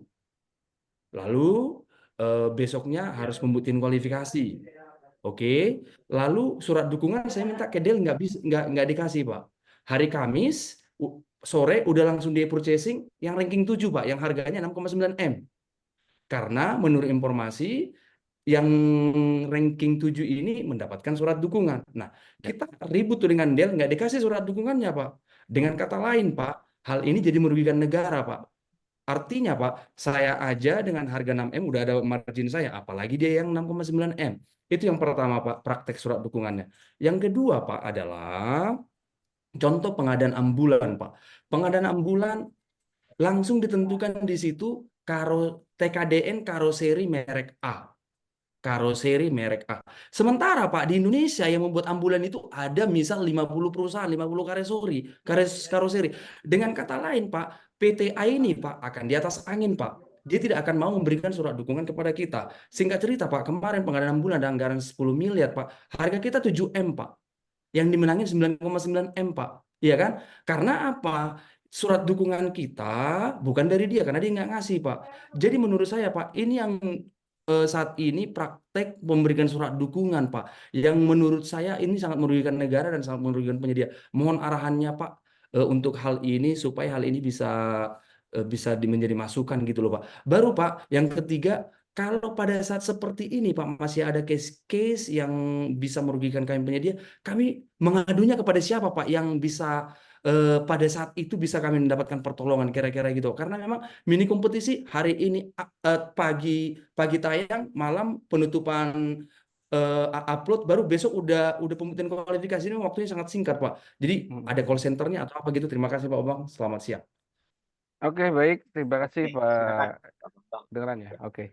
Baik, terima kasih Pak. Tapi siapa tadi namanya? Linggom Nainggolan ya Pak ya? Nah, Saya, Dolan. saya nulisnya Bapak iPhone juga nih.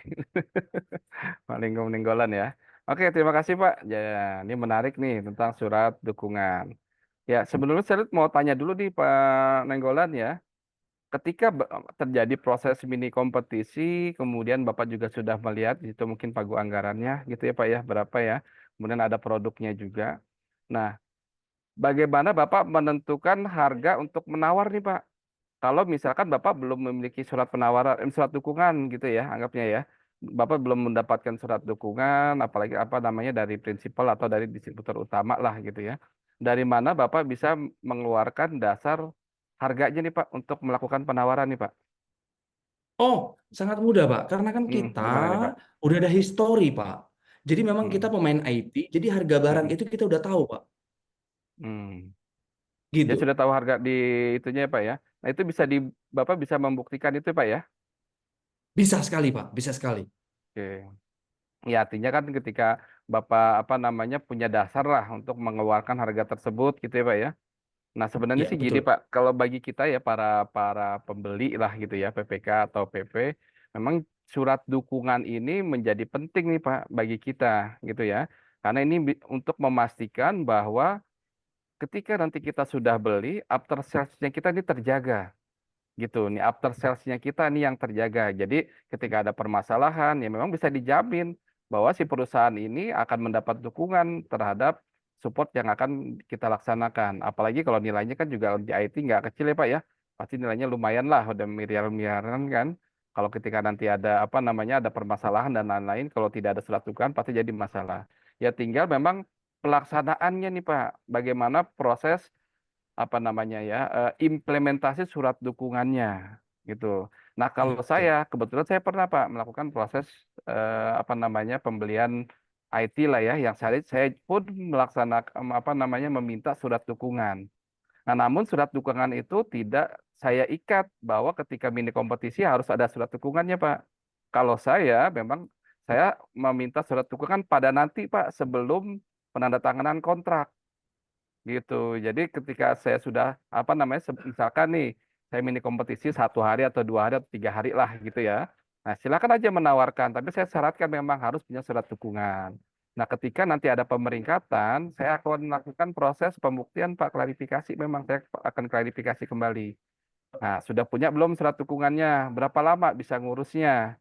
Gitu Pak biasanya. Nah ini juga akan kita klarifikasi kepada si prinsipalnya. Dia bisa nggak ngasih memang apa namanya terhadap penyedia ini apakah dia memang apakah sebelumnya memang sudah berpartner atau belum. Atau saya minta juga penyedianya. Kalau memang sudah berpartner, ya sudah, nanti kita tunggu nih surat dukungannya, Pak. Jadi tidak mengunci pada saat mini kompetisi, Pak. Gitu. Jadi kita hanya syaratkan, tapi untuk keluarnya surat mini kompetisi biasanya saya tetap kasih waktu. Nah, gitu Pak. Jadi kalau di katalognya sendiri tidak ada persyaratan atau kewajiban untuk meminta surat dukungan. Jadi itu kembali lagi ke kebutuhan masing-masing usernya. Gitu. Pasti dia punya justifikasi itu Pak, kenapa dia meminta surat dukungan gitu ya. Kemudian bagaimana implementasinya sih untuk surat dukungan ini gitu ya. Nah, kalau saya sih memang tetap ngasih waktu untuk dia dapat menyampaikan surat dukungannya. Kalau misalkan memang tidak, karena kita juga harus hati-hati nih Pak ya, tidak tidak apa namanya tidak bisa sembarangan juga nih. Apa namanya menunggu juga berapa lama sih kita harus nunggu? Makanya kita harus yakinkan memang secara prosedural untuk produk ini berapa lama sih biasanya surat dukungan ini dapat diberikan dan seterusnya. Begitu Pak Lenggolan ya. Jadi tergantung dari si implementasinya saja. Jadi kalau secara sistem sih tidak diatur Pak. Gitu. Harus ada surat dukungan atau tidak gitu ya. Kemudian bagaimana caranya. Nah ini buat masukan juga ya Pak ya. Mungkin nanti di peraturan berikutnya, nah kita bisa senggol-senggol nih masalah penambahan persyaratan lah gitu ya. Kira-kira bagaimana sih prakteknya supaya adil bagi seluruh pihak gitu ya. Bagi pembelinya aman, bagi penyediaannya pun adil gitu ya.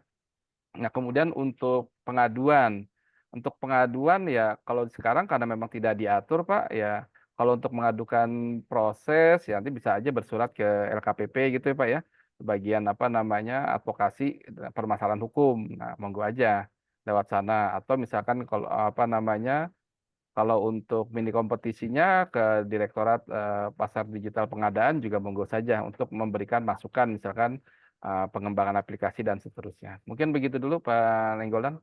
Mudah-mudahan bisa menjawab ya. Ya, jadi kalau boleh kasih saran Pak Hmm, sebenarnya hmm, mengenai surat dukungan ini, kita paham Pak dari PPK perlu untuk jaminan after hmm, sales, jaminan purna jual. Mungkin Pak supaya tidak terlalu mengunci, supaya fair hmm, permainannya, surat dukungannya Pak dibuat diatur jangan hanya dari satu Pak. Contoh kalau prinsipal kan hanya satu di dunia ini, hanya satu di hmm, Indonesia. Sehingga ini membuat ada celah untuk penguncian Pak. Tapi kalau dibuat dari prinsipal atau distributor atau reseller, nah ini kan hmm. udah enak nih Pak.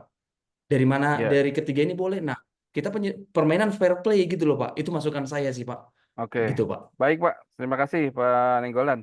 Ya, begitu juga Pak. Kalau saya pun kemarin juga begitu ya. Jadi tidak wajib dari prinsipal Pak. Jadi saya tulisnya prinsipal atau distributor. Tapi saya nggak mau dari reseller Pak. Gitu. Karena kalau reseller kan harus harus didukung juga nih nanti dia kan gitu ya. Jadi kalau saya sih prinsipal atau distributor. Terima kasih Pak masukannya Pak. Nanti bisa kita apa namanya kita kaji lah gitu ya. Siap, Silakan, siap Pak. Terima kasih Pak. silakan lanjut Oke, Pak Bowo gitu jika ya, masih ada. Pak England.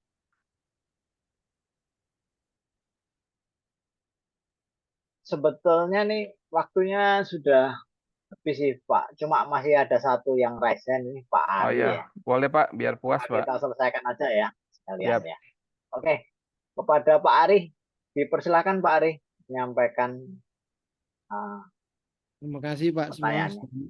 Ya, Ya. selamat sore Pak. Saya dari KPBJ Tarakan. Kebetulan ada OPD lingkup kami yang membuat mini kompetisi pengadaan lip barang di Dinas Kesehatan.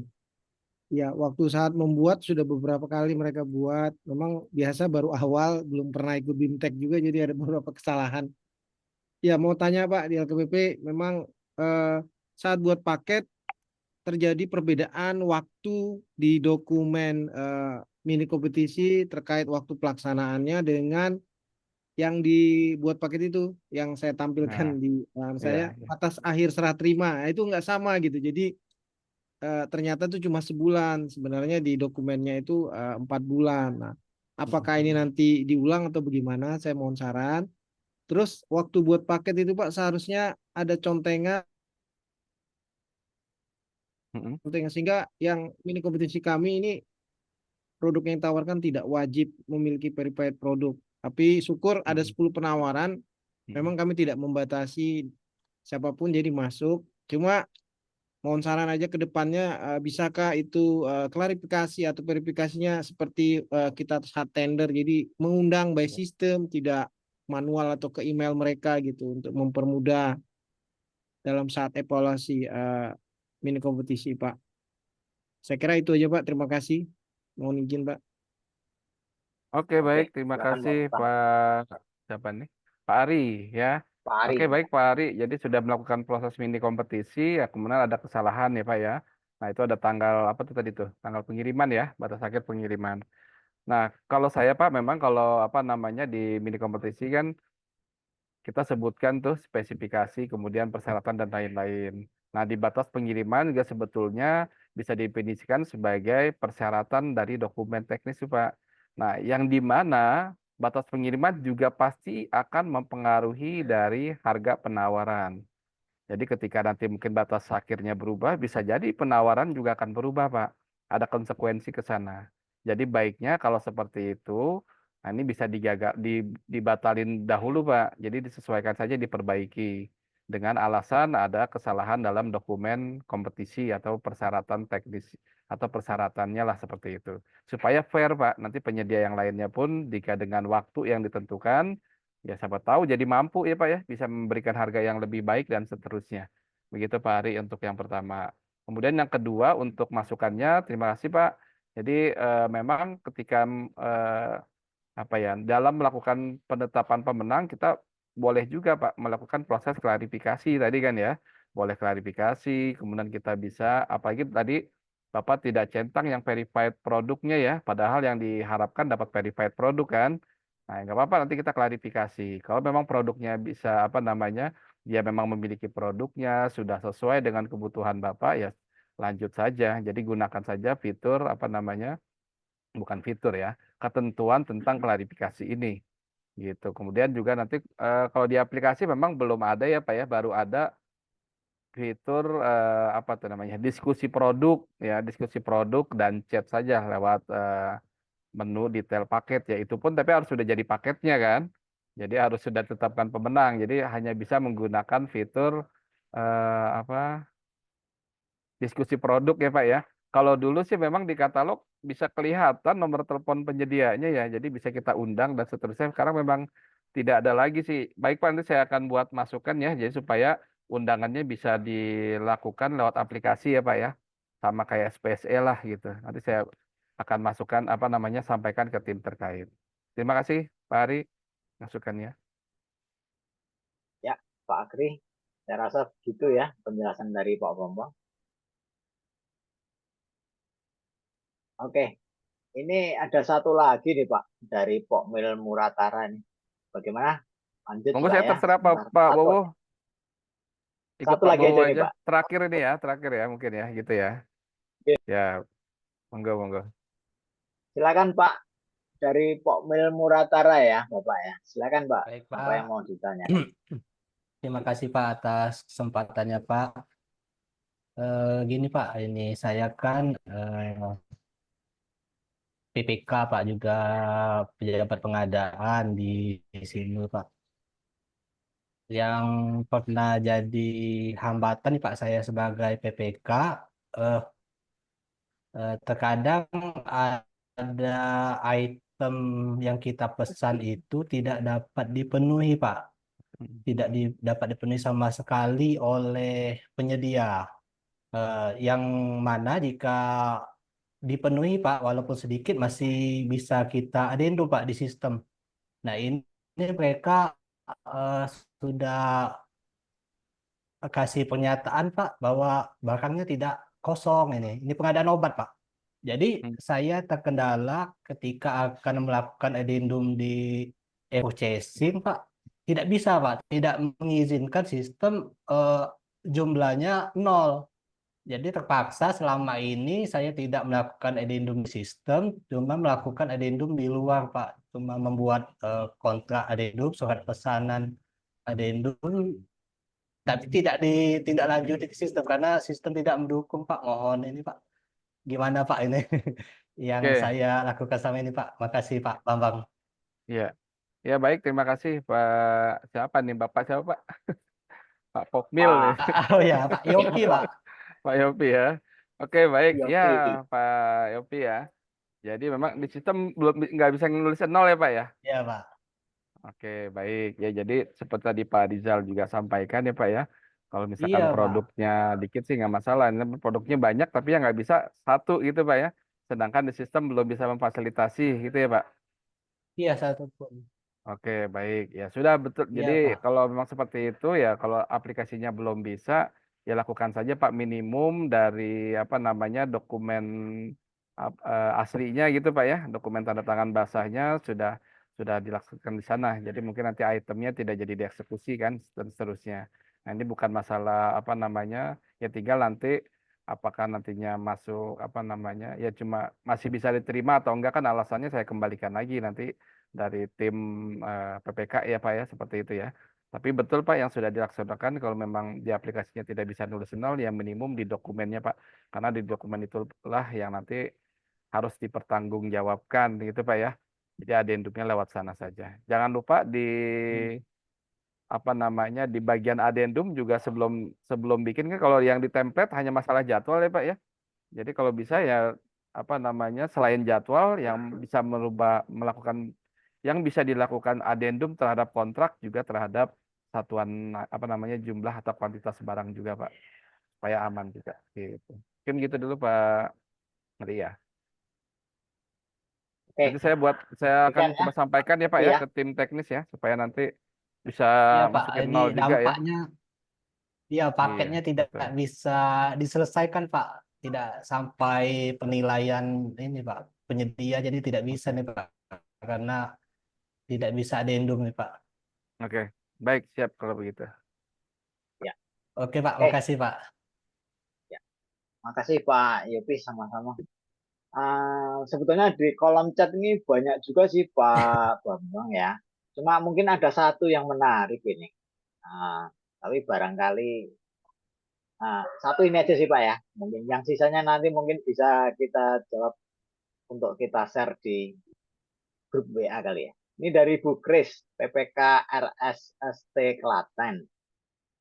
Mohon bertanya, Bapak kami sudah melaksanakan mini kompetisi sejak fitur pertama Mikom di launching. Akan tetapi kondisi saat ini banyak kasus ketika pelaksanaan Mikom, ketika memasuki tahap evaluasi atau papan peringkat kompetisi, para peserta Mikom produknya dilaporkan dan sering semua penawaran yang masuk produk dilaporkan. Ini bagaimana nih Pak? Ada Iya, masukan kah? iya Pak Bowo. Ya, ini memang saya temui nih Pak ya belakangan inilah gitu ya ketika aturan ini keluar ya. Nah, jadi memang di aplikasi kita sekarang ada apa namanya ya? Ada perubahan fitur apa ya. Jadi kalau dulu itu kan ketika produk dilaporkan, kita akan lakukan klarifikasi, kemudian nanti apa namanya? Kita kalau emang terbukti kita turunkan gitu ya, Pak. Nah, namun dari apa namanya? Kalau sekarang memang ada perubahan. Jadi ketika ada produk dilaporkan, ya turun tayang, Pak. Gitu ya, langsung turun tayang gitu. Nah, ini coba nanti akan masih dicari solusinya, Pak. Jadi kalau secara prinsip sih dari apa namanya pimpinan kita ya, nah kita memang lebih lebih baik mikirnya itu lebih baik mencegah, Pak. Jadi kita khawatir ketika nanti sudah dibeli ternyata produknya bermasalah. Nah, itu akan pasti akan mengganggu PPK gitu ya, Pak ya. Jadi kita ketika ada yang melaporkan ya kita langsung turunkan supaya kita antisipasi nih, Pak. Ketika nanti memang produknya bermasalah kan nanti pengadaannya juga bermasalah tuh Pak. Jadi kena semua lah gitu lah ya. Makanya sekarang Ya, kebijakan kita memang ketika sudah ada barang yang dilaporkan kita turun tayangkan terlebih dahulu baru kita cek. Nah, konsekuensinya ya inilah yang terjadi. Jadi banyak penyedia kurang bertanggung jawab yang melaporkan produk secara sembarangan, artinya langsung turun gitu ya. Kita lagi cari solusinya ya Bu ya, supaya nanti ya tidak ada pihak lain juga yang dirugikan lah gitu ya. Nanti seperti apa metodenya nanti kita apa namanya ya mudah-mudahan bisa dapat solusi secepatnya lah gitu. Mungkin gitu Pak Bowo, oke. memang belum bisa Ya, menolong banyak nih untuk case yang seperti ini Pak Bowo. ya. Makasih Pak Tapi Bambang. Pada intinya jelas ya. otomatis anu ya Pak ya, Chris terdown Pak, ya, iya terdown ya. betul. Oke. Ya Gitu. wis by system itu ya By intinya. system. Ya. Tapi jangan ditiru Makasih ya, Pak. untuk penyedia-penyedia Eh, yang baik jangan ditiru ya. iya. Oke. Oke, makasih Pak Bambang. Sama-sama Pak Bobo. Oke. Oke, kita sepertinya waktu sudah habis. Kita di akhir acara sesinya ini. Apresiasi yang setinggi-tingginya kepada Pak Bambang Saputra yang telah berbagi ilmu dan juga seluruh audiens yang telah berpartisipasi aktif, bertanya dan juga menyimak. Sebelum saya tutup, barangkali ada dari Pak Muji sebagai pembahas. Ada yang mau disampaikan, Pak Muji? Ya, terima kasih Pak Bowo. Terima kasih Pak Bambang Saputra yang diskusinya hari ini menarik bagi para peserta ini. Saya mencermati tadi kalau itu untuk usaha kecil ya, kalau praktek bisnisnya memang itu bukan usaha kecil kayak seperti pengadaan sepeda motor, mobil, pickup dan sebagainya, ya ke dealer. Ya, jadi tidak harus dipenuhi tahapannya seperti itu. Jadi logikanya kita gunakan kalau secara pepresnya ya, kalau itu bukan kompetensinya, ya bukan untuk usaha kecil, ya kembali pada apa? Usaha sebenarnya, yaitu ke dealer dan sebagainya.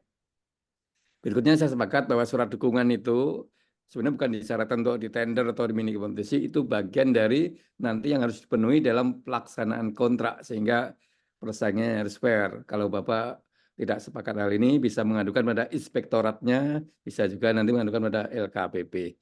Berikutnya saya mencermati hari ini ya, mungkin Bapak Ibu banyak mempraktekkan mini kompetisi e-browsing dan sebagainya ya, tampaknya ini nanti perlu ada sekali atau dua kali lagi lah dari Pak Bambang membahas hal yang sama ya, sehingga ini di forum perbaikan bagi kita semua tentang pelaksanaan e-browsing termasuk mini kompetisi.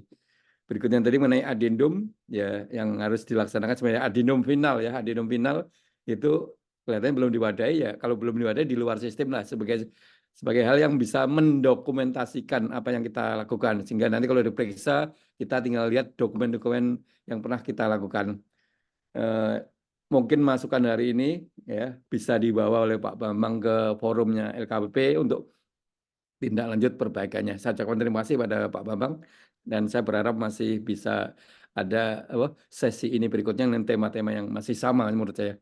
Terima kasih pada Siap, Bapak Ibu Pak Muji. semoga kegiatan kita ini bermanfaat. Wassalam. Ya, Waalaikumsalam terima kasih Pak Muji. warahmatullahi wabarakatuh. Dari Pak Bambang, barangkali ada closing statement yang mau disampaikan.